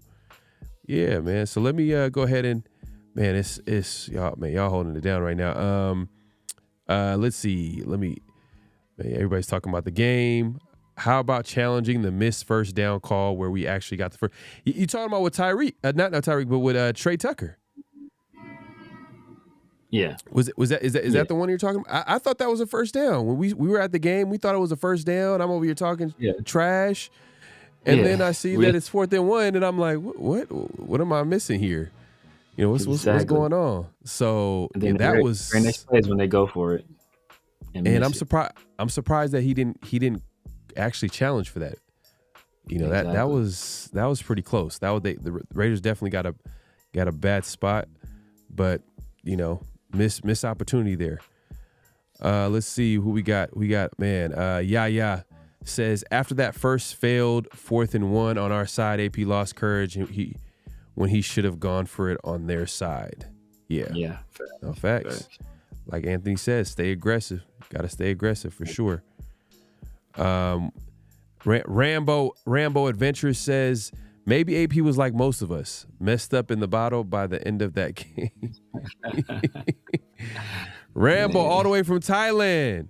Man, my God, man. Appreciate you coming through, man. Huey P says, he says you went for it earlier in the game, but game on the line and you choose to punt. Yeah, man. That's bad luck. Hey, man, like Deshaun said, defensive coaches tend to be a little bit more conservative, low key. Yeah. Well, not all defensive coaches. You could probably put John Gruden there. John Gruden was a little conservative too. John Gruden was conservative. Jack Del Rio wasn't. It's just Black Jack. John Gruden was quick to kick quick field goals. That was like one of our main, like, come on, you got to be aggressive and go for it. Until he realized, wait, the only way you could beat the Chiefs is be aggressive. and that was like that. I think it was 2020 where the Raiders got that first win in KC. If you guys remember, it was like a long streak. Yeah. I mean, you think about defensive coaches. You think about well, first of all, Jack Del Rio. Jack Del Rio was very aggressive. A guy that was the most aggressive coach of all time probably got him fired. Brandon Staley. He was a defensive coach, and he was probably overly aggressive. So I mean, I just think it just depends on the coach, man. And I think that AP, man, you got to walk it like you talk it, man. You got to walk it like you talk it. Andrew in the building, man. He says, how high is Bowers' ceiling this year? He looked good week 1. He looked very good. He can be. I mean, if he continues on, if he does what he did week 1 the rest of the year, he might make a Pro Bowl. I mean, I think I think he's like the second highest in terms of receiving week 1. But I think if he does that, which I don't think he will, I think they're going to get other guys more involved. I think that was more getting him the guy. I think, like I said, I think they had a game plan to stop these other guys. And that's why Brock was able to kind of get off. But he produced, man, and I think he looked good. He looked fast. Didn't see that same tackle breaking ability that you saw in college, but he still looked very, very fast in the open field. And I think that's the most important thing. Technically speaking, he's the second leading receiver at tight end right now. There's probably one, Isaiah Likely, probably. Isaiah Likely is number 1. So technically speaking, Brock Bowers is number 2 in yards for tight ends. So he's off to a solid start especially as a rookie. And like I said, offense as a whole didn't play well. So as the offense gets better, hopefully the play calling gets better. Hopefully the O-line plays better. That's the one thing that's huge, especially if you want to hit on those big time plays. So, man, Bowers, man, so far so good. So far so good for sure. I talked about Mayer with Tashawn because I was like, we were at the game, like, man, like he didn't get really a lot of separation on that play right there, and you could tell like they were trying to give him the ball, but he made a point that Mayer's game is more of the physical body, jump ball catches type of player, so I understand that, but the guy that was guarding him was like a number 25, so that's a DB. Colson? Yeah, exactly. I mean, I think that's why I said they were looking to take Mayer out of the game. That's what I'm saying. Like they game plan to they was like, look, you're not going to beat us. I think they know kind of I'm sure they respect Brock Bowers, but like he's a rookie. You're gonna make you prove it first. That kind of scene. Mayer had a pretty well. He had a pretty good stretch down the end of the year until he got hurt. So I think they kind of let Bowers, but Bowers would have beat him. I mean, if we take care of the ball, their game plan doesn't work, and Bowers' production, puts us in some pretty good spots, and he beats them. So, he's off to a fantastic start, and I think he's only going to get better. Hopefully, he only gets better. Yeah, I hope so too, man. And you got to think that if we are able to run the ball better, then that will put us in like really good situations when, teams are trying to stop the run, and then you got, Mayer and Bowers going against like linebackers and safeties, and that's the matchup that you really want, to be honest with you. So we'll see, man. As the season goes along, hopefully that run game gets better. Hopefully O-line play gets better for sure, man. Yeah. Hey, man, appreciate Tashawn coming out, man, for sure. Yeah, man.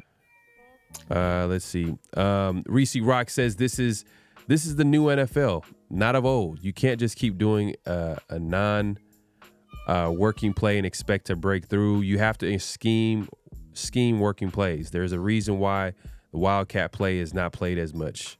Facts. Yeah, man. I hope. Look. It's week one.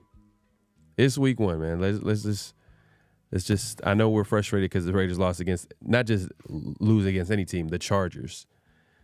And I had to talk to like Charger fans, and they were all confident, and they won the Super Bowl. We beat the Raiders. They're all excited because Harbaugh's their coach, and I get it, but I didn't. It was disgusting. This man. The thing I hate the most is the thing I hate the absolutely most is like, they be like, oh, cheesing ear to ear, talking about the game, talking about they won, and then be like, oh, they give you that BS. Oh, but man, you guys are a good team though. You guys look like, I don't want your pity, your fake. You guys are a good team, bro. Keep that nonsense to yourself. No, because you guys look good, man. Hey, get that out of here. You fake. Especially after an ugly game. The game was ugly, especially for the Raiders. And they're like, oh, you guys, I like your coach. But as soon as you walk away, man, y'all trash. As soon as you walk away. I don't want that fake. We a good team, bro. Keep that energy till week 17. Week 17, we come back and stomp y'all. Yeah, man. Look. y'all cracking jokes. Let's see. Smoke, you crazy, man. You're not letting that one go for sure. He didn't do anything in Green Bay. What do you think he's gonna do something yesterday? No. They getting wild in the chat, man. The night crew is in the building right now. I was talking about Huey. Man. It's getting wild right now. So Daniel Kim says, from a scheme standpoint, does Getsy have it in his bag to throw more vertical, or was the passing attack? Oh, Green Bay passing attack more Rodgers, and it's for sure more Rodgers. What the hell? Yeah, 100% more Rodgers. What? Like, come on now. Like, Rodgers is one of the best quarterbacks like that we've seen. Like, he's super talented. But he can't beat the 49ers. According to Devontae said he is the best. I think somebody else said that too. I want to say there was somebody else that was saying he is the best as well, like the best ever. Like Brady has like the career and accolades, but just look at just player. It's Aaron Rodgers. Oh, I want to say Minshew said that. As a matter of fact, I think Devontae and Minshew both said that. That Aaron was the best. Aaron's the best ever. And just looking at just talent, ability, Aaron's the best, but just like career-wise, of course, it's Brady. He has the accolades and all that stuff, but Aaron is a better player. It's tough to say, man. It's tough to say, man. It's like saying that, if we're talking about basketball, right? And it's like saying someone's better than Kobe, but Kobe has like the 5 rings, right? Like. And he's played big in big moments, but Aaron Rodgers, for example, he can't get past San Francisco. Every time he plays San Francisco, he just has this terrible game, just like he had the other day with the Jets. Like, he played terrible. So it's definitely one of the most talented quarterbacks that I've seen, but I can't say he's better than Brady. That's just like, come on, man. Yeah, come on, we can't do it, man. Can't do it, but hey, look. Let's see. Lamar missed Monday's practice. I don't think Lamar would be practicing on Monday. I don't think Lamar. Jack says Lamar missed Monday's practice. I don't think they practice on Monday. I think especially because it's not a short week. They're going to play the Raiders on Sunday. I think their first practice might be Wednesday, maybe Tuesday, Wednesday, possibly. I don't think Monday would be a day that they would that Lamar Jackson would miss practice. I mean, because a lot of times, I mean, Maybe it just depends. film, like maybe they're like breaking down film or something like that. Yeah, it depends. It depends on the team. I mean, yeah, a lot of times, yeah. I mean, especially after a win, usually have victory Monday, but I don't think they really get into like the real game plan and stuff on Monday. So, but that being said, they did play their first game on a Thursday. yeah. So they have like a long break, which is tough because they're going to be well rested, going back home opener. It's going to be a tough game. It's going to be a tough game. That Raiders game is going to be tough. And they're mad. They lost. They're mad. They don't want to go 0-2 either because they have championship aspirations. Yeah. And Lamar is going to be running around, using his legs. I'm not really scared. I'm not scared of their. Be honest with you, I'm not really afraid of like as far as like their weapons they have on offense. Like I feel like the Raiders can have that under control. I just feel like I understand Isaiah Likely, Mark Andrews still come back from injury. You know, we don't know how he's not gonna be 100%. But I think I was saying before, I think Isaiah Likely is gonna be. I think he's gonna pass Mark Andrews up as their best tight end. Their number one tight end. I think Zay Flowers is a menace. Zay Flowers is a menace. I think he's going to give whoever we stick on him problems. I mean, we may just stick JB on him just from a pure athletic standpoint. I think JB may be able to keep up with him a little bit better. Maybe stick Jack on Rashad Bateman. But their offensive line is not good, though. That's the thing. The offensive line is not good. But they were able to exploit Justice Hill out of the backfield. Justice Hill caught a bunch of passes. He did damage. You know, he did more damage in the passing game than Derrick Henry did in the run game. Yeah, and I think our secondary low key matches up with them just because like they really don't have really big receivers. Yeah. So I feel like size wise they can match up well with them. I mean, at the end of the day, it's going to really come down to the Raiders getting after the quarterback and containing Lamar. Like they got to really be disciplined in their pass rush lanes. Like they cannot let this guy get outside the pocket, or because when that happens, it's not gonna be good for the Raiders, man. Yeah. But we'll see, man. The Raiders. It's gonna be a big week, man, for Antonio Pierce. Like someone said earlier in the chat, they were like, "Hey, look, last year they had a tough loss, and they responded." They responded well. It was 3-0. They lost 3-0 against the Vikings, then respond by winning 63-21. But this is a new year. New offense, new team, technically speaking. But we'll see, man. We'll see. Let's move it along, man. We got notable quotables. Yeah. Notable quotables, man. Notable quotables, quotes that we find interesting that we want to talk about. In this case, both from Devontae. If you want to give the intro to one of the clips. It should be one should from Devontae, one should be from Madison. Oh, from Madison. Okay. Yeah, one should be from Devontae, one should be from Madison. The first one is just Madison just talked about the struggles that the Raiders had with running the ball. Neither him nor Zamir White really had a lot of success. He had the better success of the two, especially early on. So he just talked about those struggles and what they could do to rectify them going forward. Yeah, man. So let me go ahead and play this clip by Madison.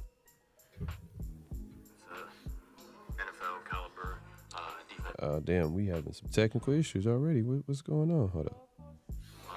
It's a NFL caliber defensive line and linebackers on the other side as well, so credit to them. As you see it, as the game progressed, we were able to hit our landmarks, and offensive line was able to move the line of scrimmage. I think we just have to come out and try and establish that a little bit sooner. But I think early on in the game, we just needed to, like I said, establish that, and it took us a little bit longer to establish that. I guess that means you probably see some things that you can build off of, even though it wasn't the best overall effort. Things Yeah. there. Oh, yeah. Most definitely. I mean, there's a lot of different things that I believe. If we execute on a handful of different levels, the game is completely different. So we just have to make sure we go back, look at the tape, give credit to them. But I just know if we go out there and execute those couple of different plays, a couple turnovers here and there, great plays by them, but we can be better, and we will be better. Okay. That's a vote of confidence from Madison, feeling like there are some plays the Raiders could definitely improve on, and they feel like they can get better at. But we'll see, man. That run game is going to be a big part. Like I said Zamir White was going to be the X factor for this Raiders season. But if you really want to get down to it, it's really the run game overall. And if we can't get that run game going, it's going to be tough. It's going to be tough, man. You're gonna have DBs on Michael Mayer, like tight coverage. It's like, man, you're not gonna like those matchups. But if you were able to run the football, then your tight ends will get better matchups, which will be a benefit to the Raiders. What did you get from that quote from Madison? Same thing, man. It's a lot of times when a play that isn't successful, it just takes one guy not doing their job. It takes one guy not doing their job, and that can ruin a play. And sometimes that one guy is the running back, right? Sometimes that guy's a running back. Sometimes it's a tackle. Sometimes it's a center or a guard. But they obviously. I saw what I watched on film. I saw it was a few opportunities where stuff was just blocked up a little bit better. If guys made better reads, if the play calls were a little bit different, that we could have had some success. So I think that they're going to take that film session back. They're going to take this tough loss, and I think they're going to learn from it. And hopefully, as you alluded to earlier, as Raider Solo was talking about, this team is generally good after losses. So hopefully they take that anger and aggression, and they channel that toward their next opponent in Baltimore. And AP called out the run game specifically, right? He said guys need to run harder, run behind their pads, and all that stuff. So he singled out the run game specifically, even though he said the running backs. I think that was squarely aimed at Zamir White. So he laid down the gauntlet for Zamir White. So it's up for him. It's up to him rather to answer the challenge. My guy Smoke. Man, appreciate the super chat once again. He says we had the chance to win the game at half. Chargers down in the second half, would have had to air it out on 4th and 1. Punt. All I kept hearing was Herm Edwards' speech.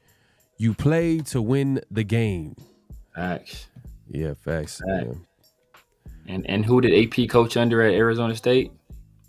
Herm Edwards. So he should get that lesson firsthand. He worked with the man for 2 years.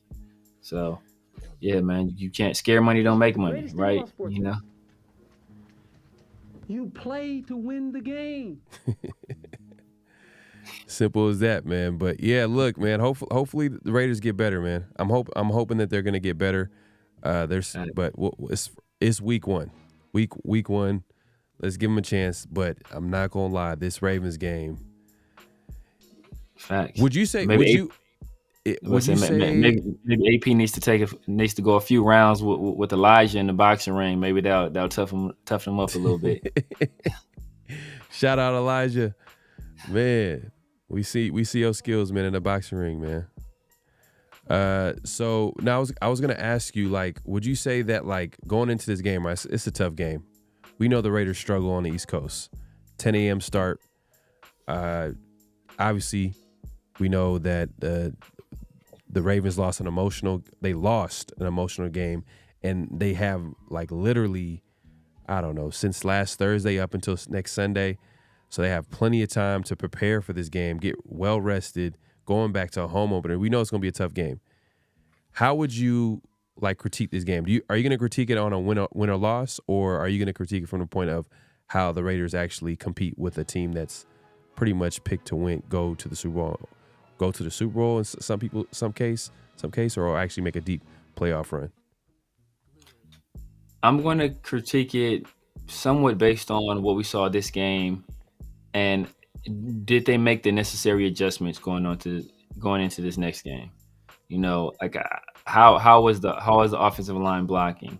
How is Zamir White running the ball, right? How is our run defense? Are guys making their proper run fits? And then just how well we compete. Are we out there? Are we looking to win the game, or are we out there, playing not to lose, like it seemed like we were doing, in that fourth quarter? That's why I'm looking at it. Am I expecting a win? No, to be honest with you, I'm not expecting a win. And that's just being 100% real. I'm not expecting to win, but I am expecting us to be able to compete with this team. Because if we cannot at least compete with this team, then we are not a playoff caliber team, and we should forget all any playoff aspirations that we have. So if we go out there and we compete and we keep it close, especially like I said before, it's another hardball, so they're sharing intel, I'm sure. Yeah. Then it's an early start on the East Coast. We already struggled in those situations anyway, and these guys are coming off a tough loss against a team that they hate, and they get that extra few days of rest, and we're banged up, and at some key positions. Like it's kind of tough for us to go in there and expect to win, but I expect us to compete and expect us to be in position to win late. You make a good point though, like about we just played his brother. So John Harbaugh is going to be he's head coach for the Ravens. So they're for sure going to be talking and probably trading notes and trying to figure out like, okay, what worked and what didn't. I mean, they're going to obviously watch the film. They're going to have plenty of time to prepare. But like I said, I don't know if I'm gonna judge this game off a win or loss, to be honest with you. As much as I can judge the first game, like, come on, we should win that. This one there's so many things going against the Raiders. Like, I want to see how they compete. How Exactly. how do they match up with a team like this? And if they get blown out, like, obviously, that's not going to be good. But if they're able to compete and have a chance to win this game, then all right, that's something that you can build off. Because hey, look, at the end of the day, look, it's not like we have a quarterback out there that can win us games, that can will us games. Like we're going in each and every week, basically saying that we're going to play good defense, run the football, playmakers make plays.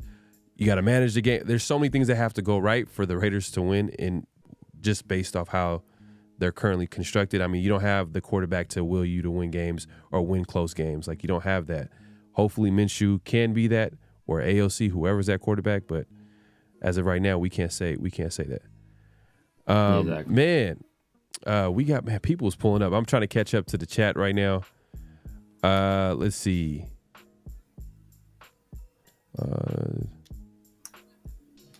Okay. We got Lewis, man. Appreciate you coming through. Oh man, I think I lost your comment. My bad. I think right here. I got you, Lewis. Lewis says, "What up, fellas? Any thoughts on the new defense end the team brought in? I was thinking Yannick for sure, but this dude looks legit. His production though ain't legit. I mean, he had like 3 sacks in like 4 years. Fast, I think she has five and 4. But he had a career high 2 sacks last year. My bad. He has not 3 but 5 sacks in 4 years. Put some respect on this man's name. He had a career high 2 sacks last year. All right, put some respect on this man's name in a reserve role. Now, but I'm not expecting too much out of him. He's from a first round pick out of LSU. How do you pronounce his name? Is it Clavin Chasen? Caleb Chasen. Yeah, I think he played outside. He's like he's a 3-4 outside linebacker. I'm like the worst with names. Man, you and there's another guy. I'm not even gonna say. I'm not gonna put a dude out there, but all I'm gonna say is Malik Nabers. Malik Nabers. Man, but I digress. Man, but he's 3-4 outside linebacker, and as I said before, we're running like a modified 3-4. It was like a 5-2-4, but technically it was a 3-4 because the two outside linebackers. I think even Tashawn brought it up. Max was playing outside linebacker, so it's like Snowden. It was like it's a 5-man front, but they were standing up like linebacker. So that's something that Caleb Vaughn should be comfortable with.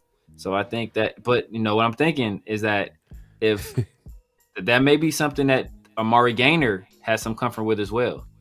And I wish I was there to ask. 'Cause I know Tashawn, he covered Florida State for a little while. I think he started covering Florida State the same year that Amari Gaynor got there in 2018. He redshirted that first year, but I think the second year he played, and I think Tashawn was there for that second year. So I would like to get his thoughts on Amari Gaynor, but that's a guy that who could fit this modified 3-4 5-man front type of deal, because even though he played linebacker at Florida State, he played edge when he got to North Carolina. So I'd be interested to see if that's somebody we kind of utilize going forward.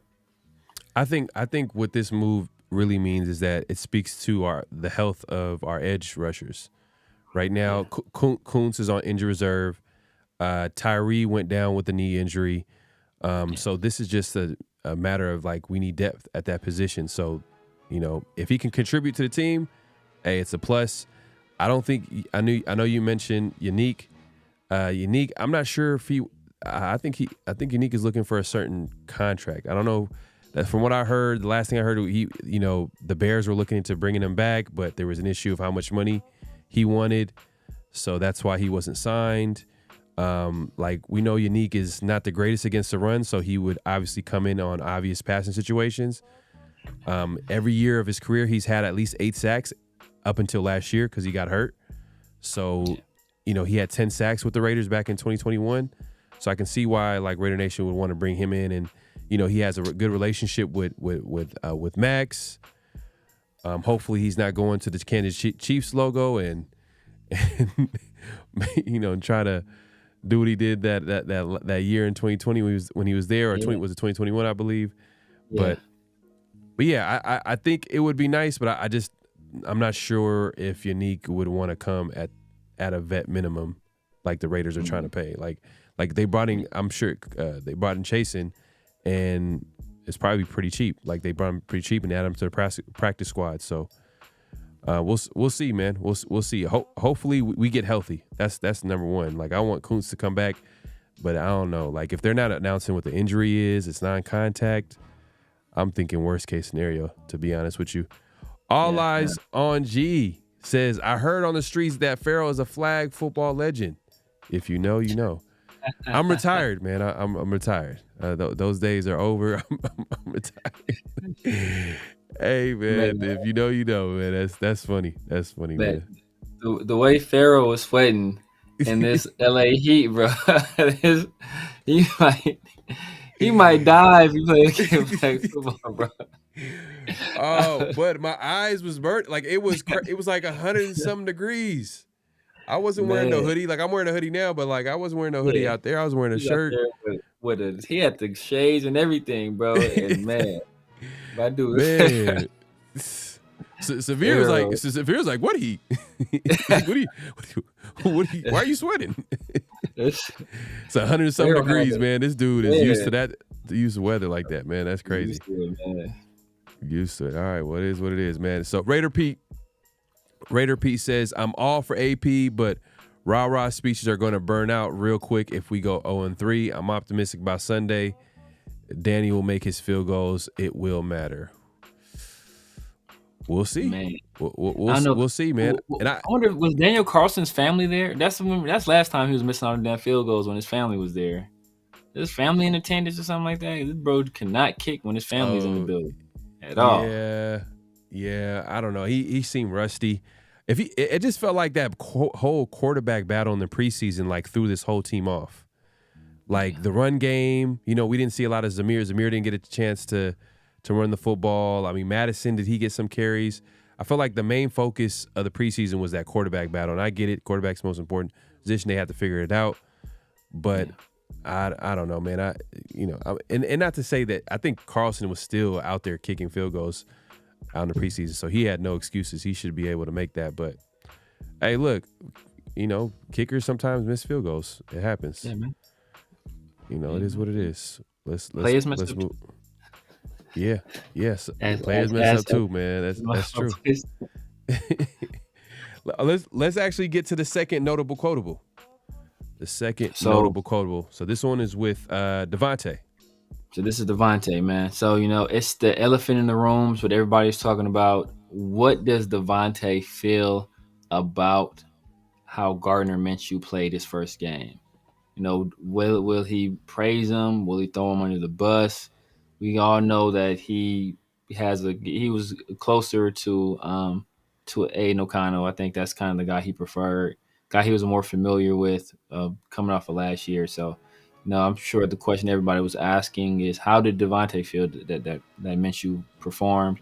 And he gave us a non-answer, basically. All right, let's see what he had to say.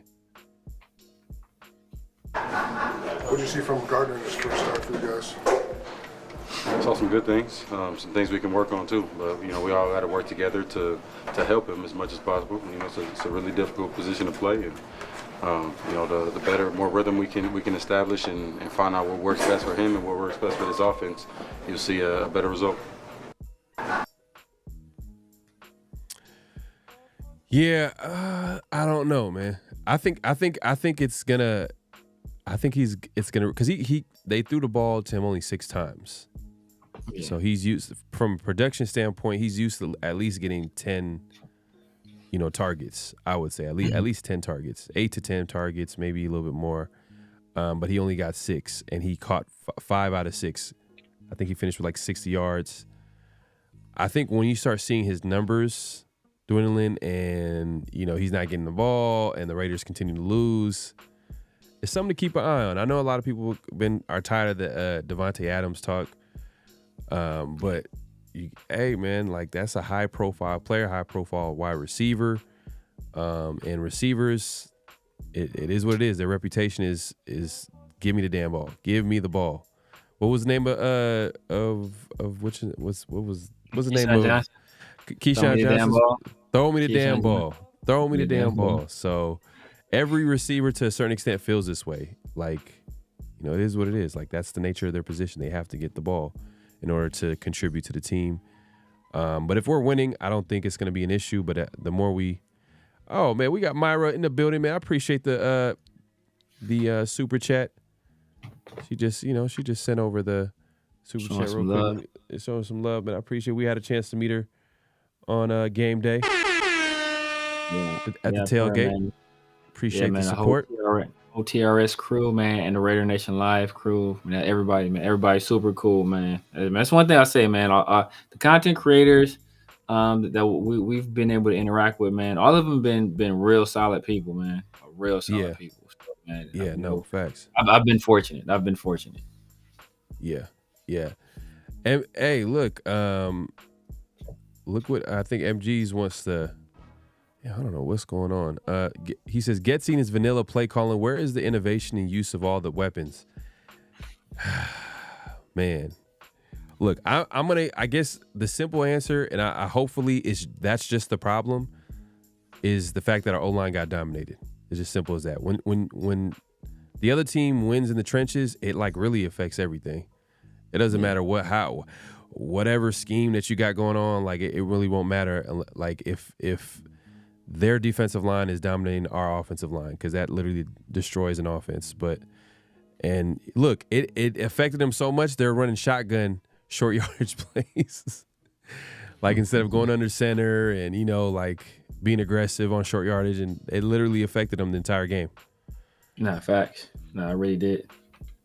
It really did. But that's the trenches are where games are won and lost. That's what we keep saying. And I've fallen victim to it, and I'm sure other people have fallen victim to it as well, where everybody wants to pick like the sexy pick, right? They want to pick the wide receiver, or they want to pick the edge rusher, or they want to,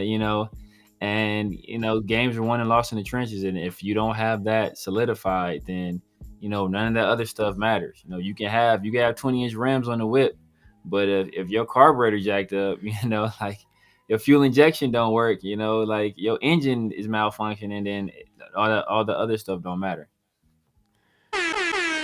Psychedelic, man. He just comes through, man, with the salute, man, with the $4.99 super chat, man. I appreciate it, my guy. Appreciate it. Appreciate the super chat and the support.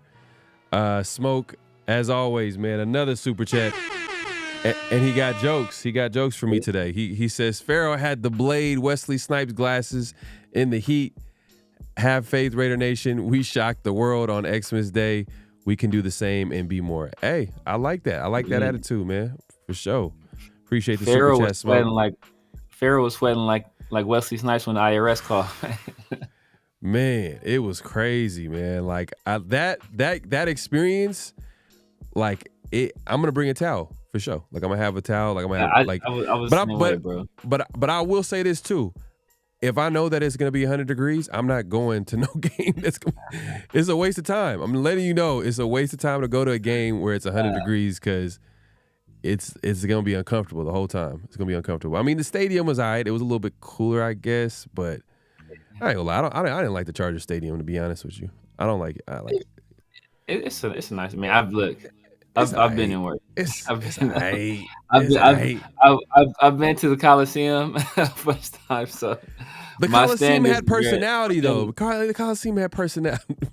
You know exactly what you sound like, right? No, you know exactly what you sound like, right? It's a dumb spot. Man, but you know what you sound like. You know what I always bring it back to the ladies. We talking about you got personality. You know what that means. You know exactly what that means. Oh man.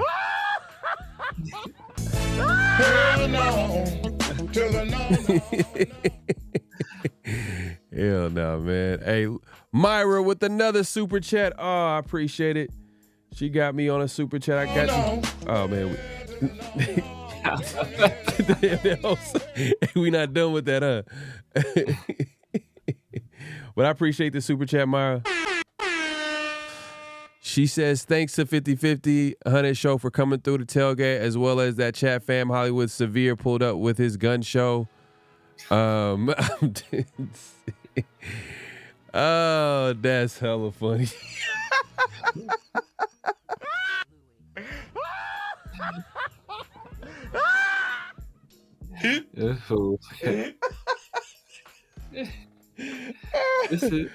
Oh man. Appreciate the support, Myra. Appreciate the super chat. Yeah. Good laugh. You ain't right laughed there. You ain't laughed that hard since that blanket flew in.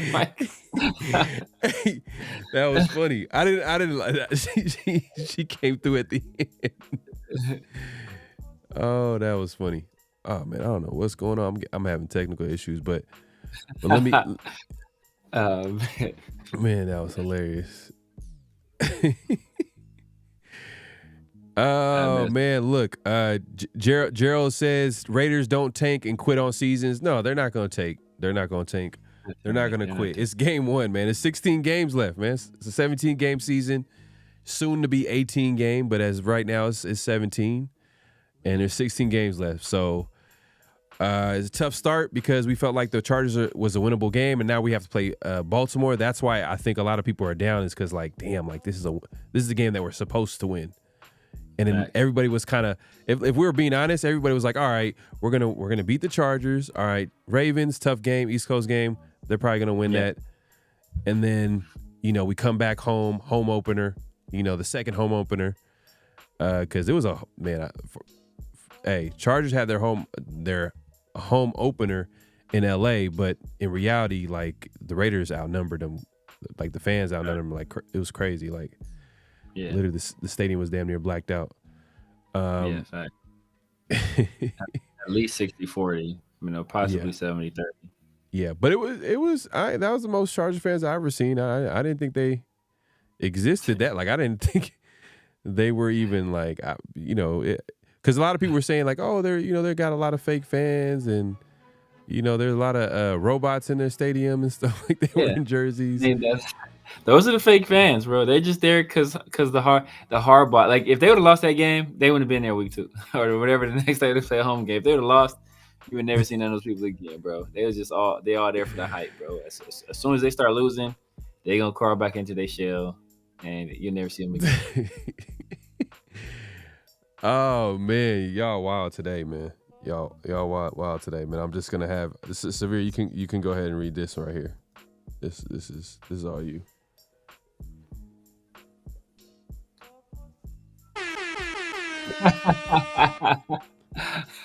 So he would say Severe setting up thirst traps for Myra at tailgate. That's funny. That's funny. But I appreciate the super chat, Smoke, man. You supporting the channel, man. Everything's gonna go back to the channel. I'm just letting you know, man. I appreciate it for real. I know what Smoke doing, bro. You're not slick, bro. We know what you're doing.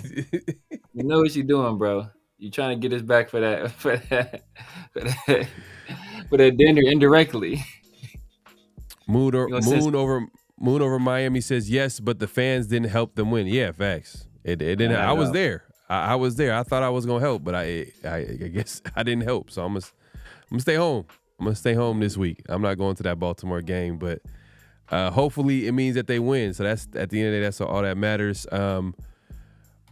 Raider Vision in the building, man. Appreciate you coming through. He says we've seen this song and dance before. This is the same team as Josh McDaniels, but different coach. Same issue with Gardner is the same issue with Jimmy. Can't stretch the field and throw deep.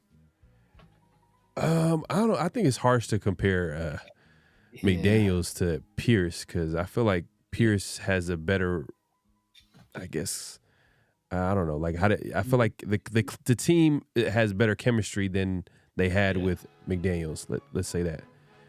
And McDaniels was like, come on, man. Like it was terrible. Like it was worst case scenario. Like everything, offensive coach, and we have a terrible offense. At least we have a defensive head coach, and our defense is good. Like he was there for his offensive coaching abilities, right? To develop the talent on offense, to develop the quarterback, and he wasn't doing it. So what's the value that he's bringing to the team? And we weren't winning. So terrible. I wouldn't go that far. Now, as far as Gardner, as much as I'm not big on Gardner Minshew, Jimmy was straight trash. He I don't know. Jimmy was just done. I mean, maybe it could have been all those injuries that he had. But from what I seen it with San Francisco, I felt like they won despite of him. He wasn't the reason why they were winning. And the Raiders signed him like he was going to be the guy to help them win, but he was never that guy. And, injuries definitely probably played a factor, but, I just think Jimmy he's done. And I know he's a backup for, I think, Stafford this year. Yeah. I think that's pretty much where his career is going to be at this point. Like, he's just going to be a backup player, and, he's had experience playing in playoff games, which is cool. That's fine, but starter, no. No, not at all. We ain't doing that. But let's move it along. So we got this thing called What's Real, What's Not. It's where I say a statement and you guys react as well as us if the statement is real or it's not. So I'm gonna go ahead and pull up the first statement here. And let me see if I could so the first statement here is Alexander Mattison should be the starter at running back for the Raiders week 2 versus the Ravens. Is that real or is it not? Give y'all a chance to answer that in the chat. Give y'all a chance to chime in. Yeah. But go ahead, Severe. So Alexander Mattison, of the two backs, he was the better back on Sunday. Yeah. But it's not real. Yeah. Much like I'm not ready to give up on this team, not ready to give up on Gardner Minshew, not ready to give up on Antonio Pierce. I think it's way too premature to give up on Zamir White.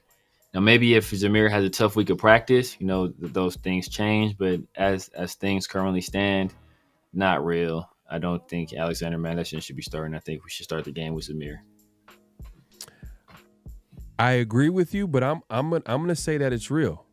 Because Antonio Pierce just a little bit, you know what I mean? It's just today I'm feeling, I don't know why, but but the other day, Pierce just pretty much said that he's gonna go with the hot hand, and as soon as obviously Zamir wasn't playing well, Madison comes to the game, he plays well, and you kind of can see that okay, they're going with Madison a little bit. Obviously, they did go back to Zamir White at some point, and he played a little bit better, but then he fumbled. Yeah. And, I just think that I can – and him making those comments saying that, you know what, it's going to be a week-to-week type deal. Whoever has the hot hand, that's who we're going to go with. I can see Madison getting that starting spot, maybe getting some starter carries to begin. I don't think it means that they're going to give all the carries to Madison. It just means that they're going to split the carries evenly, but they probably might give the slight edge to Madison. So I think it's real. So let me ask you this real quick. Outside of that catch that Madison made for the touchdown, can you remember one Alexander Madison play from the game? Outside of the touch, I mean, outside of the touchdown. Can you remember Zamir White play outside of the fumble that he had? Yeah, I remember he had 2 other big runs. Well, one he had called. Well, back. He played more snaps. Did he play more snaps?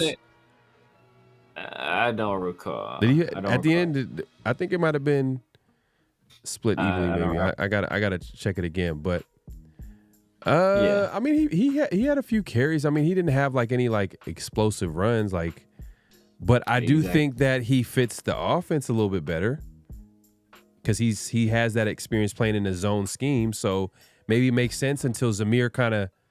And I'm not gonna lie, you kind of that notable quote that we just had earlier, you kind of caught that he was kind of throwing shots a little bit at Zamir.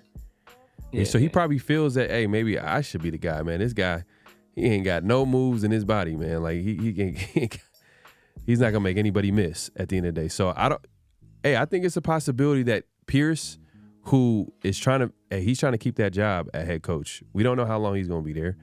Because we don't know what the contract looks like for him. And I'm not trying to say that he's going to get fired or anything like that. It's just that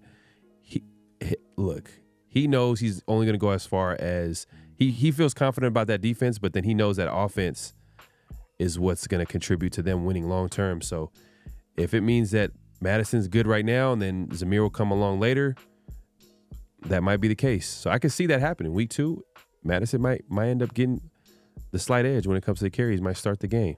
Who knows? But how's the chat? The chat I think is agreeing with you. We got Raider Vision says not real. Let me move this out the way. Not real. Huey P says not real. We got TM says not real. Okay, man. They're not giving up on Zamir. They're not, and I'm not giving up on Zamir either. It's just I'm gonna be real. If the O-line. If Zamir's too explosive, but when are we gonna see it though? I want to see it. Yeah, I mean, he had the more explosive runs outside of that pass play. He had the more explosive runs.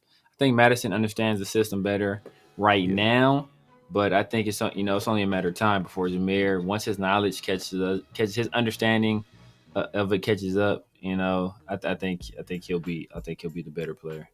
I'm with Austin. Already. I'm with Austin here. It don't matter who starts the game, to be honest. Yeah, but no, why? Because if Zamir is gonna not give you anything, giving you no gain, loss of yards, then you're gonna have to put whoever else in there and see if you can get something. It's really who's gonna be effective, and I think that's how. Antonio Pierce is treating it, which is crazy to think because, man, you really didn't prioritize that position enough if you wanted a guy to be that running back to run the football. I don't know. Maybe they went after a Dylan Lobby, but Dylan Lobby is a guy that what's his skill set? Catching out the backfield, kind of a third down back type, but he's not really a guy that you would think that would be competing for that number 1 spot with Zamir. So it just feels like Zamir was the guy that they really feel like is going to be the guy. But now, and this is Antonio Pierce, not me saying this. He's saying he's going to roll with the hot hand, whoever that is. Which is, I agree with that statement for a different reason. It doesn't matter who you start at running back if our offensive line is going to block the way they're blocking. So unless you put Barry Sanders back there, it's not going to make a difference. It's not matter who you got because it's not going to be much of Oh yeah, as you said right there, right? Offensive line needs to get better. It don't matter who you start, who you put Right. back there. If the offensive line ain't blocking, ain't gonna be no running going on. Yeah. Yeah. Raider Vision says it's real, but I don't agree with it. Just stop throwing tosses every play and maybe make your offense unpredictable, and Zeus will get loose. Is maybe they're throwing tosses because maybe they feel like that's probably what he's good at in this offense, possibly. You know, it's easy for him to maybe get going and maybe use his speed a little bit. Zeus is loose. That reminds me of Orenthal James Simpson. One they used to say the juice is loose. Hold on 1 second, I'll be back. But yeah, man, it's much too early to give up on Zamir. I think he's the more talented of the two guys, and I think that once given an opportunity, he's one of those guys who get better. He gets better as the game goes on as well. You saw he had some struggles early on. He kind of got his bearings late, and then he got better. Unfortunately, he had that fumble. It's kind of a freak accident. Well, not necessarily a freak accident.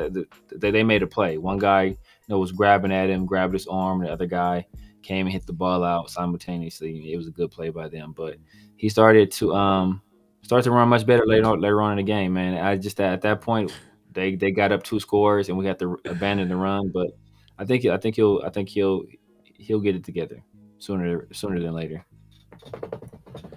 Huey P, hey, you make a good point. He says Madison had his chance in Minnesota. It's true. He last year he was always that guy that played that complimented I believe Dalvin Cook for years, and then finally he had a chance to start last year, and it didn't really go well. Like he kind of struggled a little bit. I think he had maybe a little bit of injuries too as well, but they moved on. He moved on. Raiders end up picking him up. But hey, look, he made a play. He made a nice play on Sunday. Was able to catch the ball at the backfield, and it was actually a good play by Minshew as well. If you really think about it too, a lot of people are talking about Minshew this and that. Minshew was able to go through his reads, but he had time. He had time to go through his reads, and then eventually he dumped it off to Madison, who ended up scoring that touchdown. So, look, hey, I think offensive line, hopefully that gets better. I think that's the big thing too. I agree with that 100% because that's going to make the offense look a whole lot better.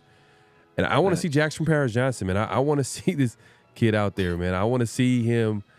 Like, I want Cody Whitehead to get out the game. I want to see the O-line healthy, and then also, like people have been saying, man, like I agree 100%. Chemistry is huge with the offensive line, so I agree with that 100%. So, let's see what we got. Man, we got people coming. Y'all got jokes. I see the jokes in here, man. I see the jokes. Raiders Pete says it's a tale of two halves. Zamir first half and Madison second half. I think our receiving group is better than Baltimore's passing D. Shotgun and blast the pass in 4 seconds. Okay. I don't know if we'll have 4 seconds. I know, right?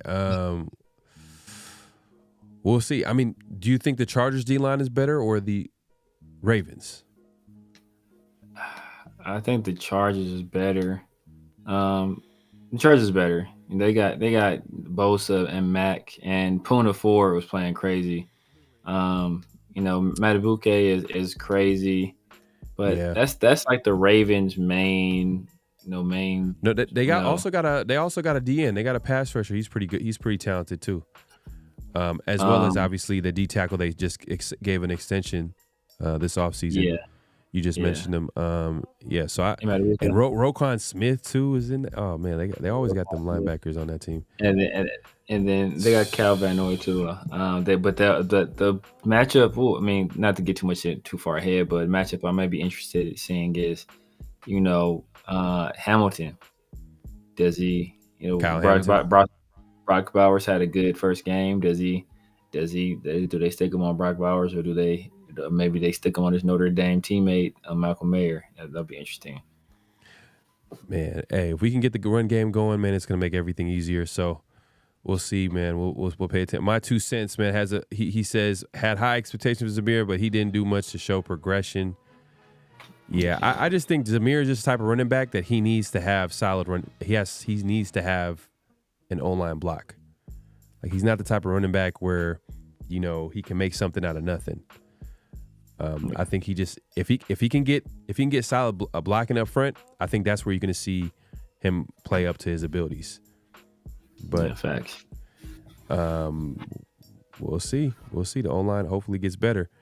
But yeah, man. Hey, man, it's been a great show, man. We were able to get into a whole lot. Did I get into all of the what's real, what's not? Do we have one more? I think we have one more. We got one more. What's real, what's not? One more. What's real, what's not? So let me know if it's real or not. So the second one is, if the Raiders lose to the Ravens and Minshew plays poorly, the Raiders should start Aiden week 3 versus Carolina. Is that real or is it not? I think that's not real. The main thing is that I think the first game was a division game. Even though we felt we should have beat the Chargers, division games are always tough. The toss-up games. And then the second game is against, a team that conceivably should have, been on their way to the Super Bowl last year, if not for, L'Jarius Sneed, not for Zay Flowers, making a dumb penalty, and then L'Jarius Sneed making an incredible play at the goal line. They're in the Super Bowl, possibly winning it. So if you send Gardner Minshew through that and then pull him and then okay, here's your chance to prove yourself against Carolina, it's like, come on, bro. Come on. So we talked about it beforehand. He probably has these first 4 games, unless he just plays disastrously. He's going to get these first 4 games at least. And then, we'll kind of see what happens after that. We have a chance to go 2-2, possibly 3-1. But, I think we'll likely end up being 2-2. Yeah, I'm gonna say that it's not real. I think I'm gonna stick to. I'm just gonna bring it back to what Antonio Pierce said when he announced that Minshew was gonna be a starter. One of the reasons why he announced him the starter was because they feel good about his mobility and his experience, especially for the first portion of the season. Meaning, if you look at the first 4 or 5 games, we're playing some talented front 4s, front 7s. From obviously, we just played the Chargers. We played the Ravens this week. Panthers, they did lose Derek Brown for the rest of the season. It was a big loss for them. Obviously, Brown Burns is not there anymore. He's with the Giants, but that's not the game that I'm gonna circle. It's gonna actually be the game right after that. It's Cleveland Browns. They're gonna be tough up front with Myles Garrett. So I think that Cleveland game, I think that's when after that game, that's when they're gonna all right, should we make the move? Should we stick with Minshew? Because I think that's what I feel like the reason why they probably want to have Minshew out there is because he gives you a little bit extra mobility against a tough D-line. And look, the O-line right now, they need to figure some stuff out. So maybe the plan was always to start Minshew to begin with and then have AOC come in later, but we'll see. But I don't think after 2 games, especially against Baltimore, come on, yeah. I don't know if I want AOC out there against Baltimore, against their talented, defense. They got playmakers everywhere. Yeah. D-line, linebacker, safety, corner, you name it, they got it. But Cleveland, yeah, they did get blown out by the Dallas Cowboys. Deshaun White, is his career over? Deshaun, is his career over? I mean, when I say career over, I mean you know what I mean. Are they going to move on? I don't know, man. I think all this money is guaranteed. I want to say, so if they move on, bro, that's gonna be extremely painful, man. And then he just got another case. They might have set this fool up. He just got another lawsuit filed against him by some lady from something happened in 2020. So it's separate from all the other stuff that happened, man. So that might be their out. Maybe they try to use that to get him up out of there. If so, we might see Jameis Winston. Yeah, and you know what too? That if he's gone, that means everybody in that building is gone. Oh yeah, you know what I mean. GM through GM, maybe the head coach.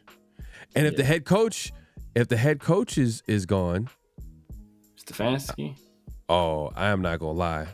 If I'm the Raiders, I'm on the phone with them right as soon as hey, Stefanski, come through, man. We got something for you. Look, Lou Getsy, that just don't even worry about it, man. Lou Getsy, he understands. He understands. Yeah. I mean, because it'll be bad because it's like it makes so bad is that NFL has a personal conduct policy, right? So even though what Deshaun did or what where they're attacking them at is in civil court, the NFL can still say you're violating our personal conduct policy. Because this is very broad. There's a lot of gray area, and I think they'll use that to against them, even though they didn't use it against Rashay Rice. It's a whole nother story. Yeah, man. Hey, look, it's been a great show. We went a little bit overtime today, but hey, look, we had plenty to talk about. Especially, we had a good interview with Tashawn. If you guys missed it, just catch the replay. Or we appreciate everybody coming through. Make sure to clock in at this point, clock out, hit that like button, hit that subscribe button, hit that notification bell on both our channels. We're going live, so make sure to do it on both. We appreciate the support. Really good show. Hey, we're gonna moving on, man. Short-term memory. Let's move on to the Ravens. We'll see what happens next week. We'll be, we'll have plenty of talk this week around the Shield episode dropping on Friday. But Severe, actually, before I pass it on to you, Severe, Smoke, my guy, Severe, my guy, Smoke with the super. Man, my guy, Smoke, man, we were able to meet him on Sunday, man. Good people. He says we need that dude, and we're gonna have him on soon too. By the way, we're gonna have Smoke on soon too as well, man. Good guy, man. We appreciate the support. He says we need that dude who couldn't wait to pump into. Oh man, I don't have a pause button yet, but it's funny. We was just setting that up. We was just talking about it. Oh my goodness. Oh man.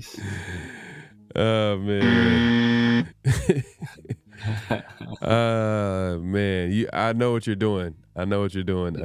Smoke. But appreciate the support. We're gonna win. Yeah, we're gonna win. So let's say it. Look, my guy Kim, my Daniel Kim, man, he knows what time it is, man. He says let's go into Baltimore and show out. He says Raiders. I got you.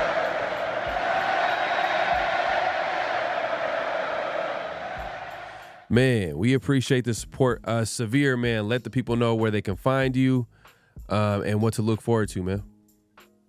Oh, man, you know what time it is. It is the Severe Raider here on YouTube, at the Severe Raider on Instagram, at the Severe Raider on X, at the Severe Raider on Snapchat, at the Severe Raider on TikTok, at the Severe Raider everywhere. Yeah. We got Around the Shield coming up. I got some stuff in the works with my guy Chris from Protect the Shield and my guy Real Talk as well, working on some things there.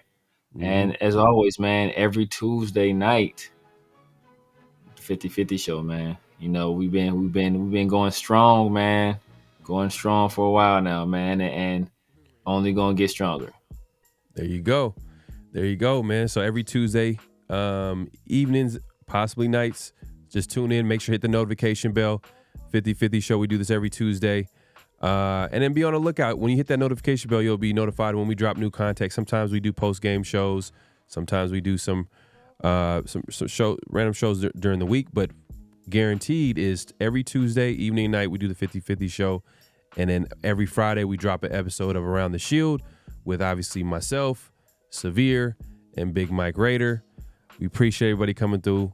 Hopefully, this next game is man. We got people coming. Man, y'all got jokes, man. Cool Kev says Pharaoh didn't say catch me. Nah, man. We're not doing that, man.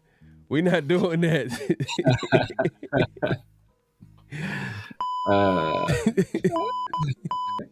I'm gonna censor you, man.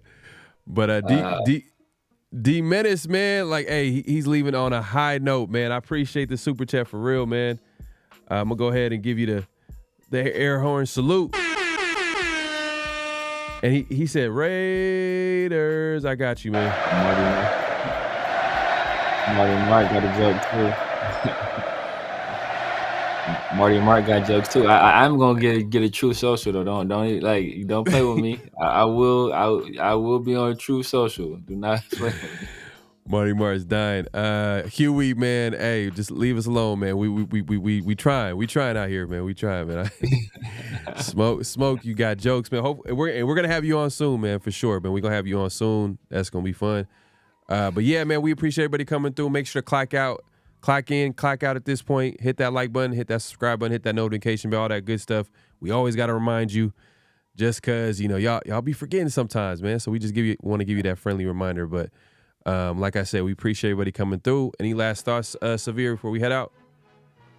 Nah, man. Hey, just catch us on this Friday evening for Around the Shield. We'll probably be closing the chapter on this game and opening a new one on Baltimore. So look forward to that, man. Get some redemption for our boy Antonio Pierce, for Zamir White, and for Gardner Minshew. Hopefully we get a bigger game out of Devontae Adams. Yes, man. And look, hey, we appreciate the support. I was gonna say something real quick. Man, I lost my train of thought, but yeah, hey, also be on the lookout, man. I'm gonna be reaching out to everybody that put in a pre-order for the 50-50 play Raider shirt. So be on the lookout for that. So for more details, but if people are interested in pre-ordering, the link will be in the description. And there were so many people leaving comments in the chat. We appreciate it.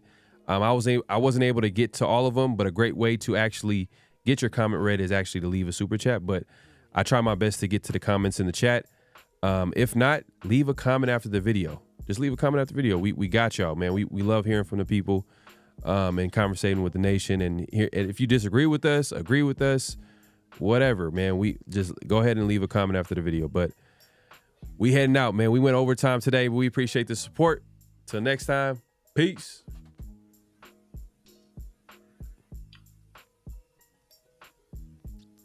Just win, baby. Hello? You play to win the game. You don't play to just play it.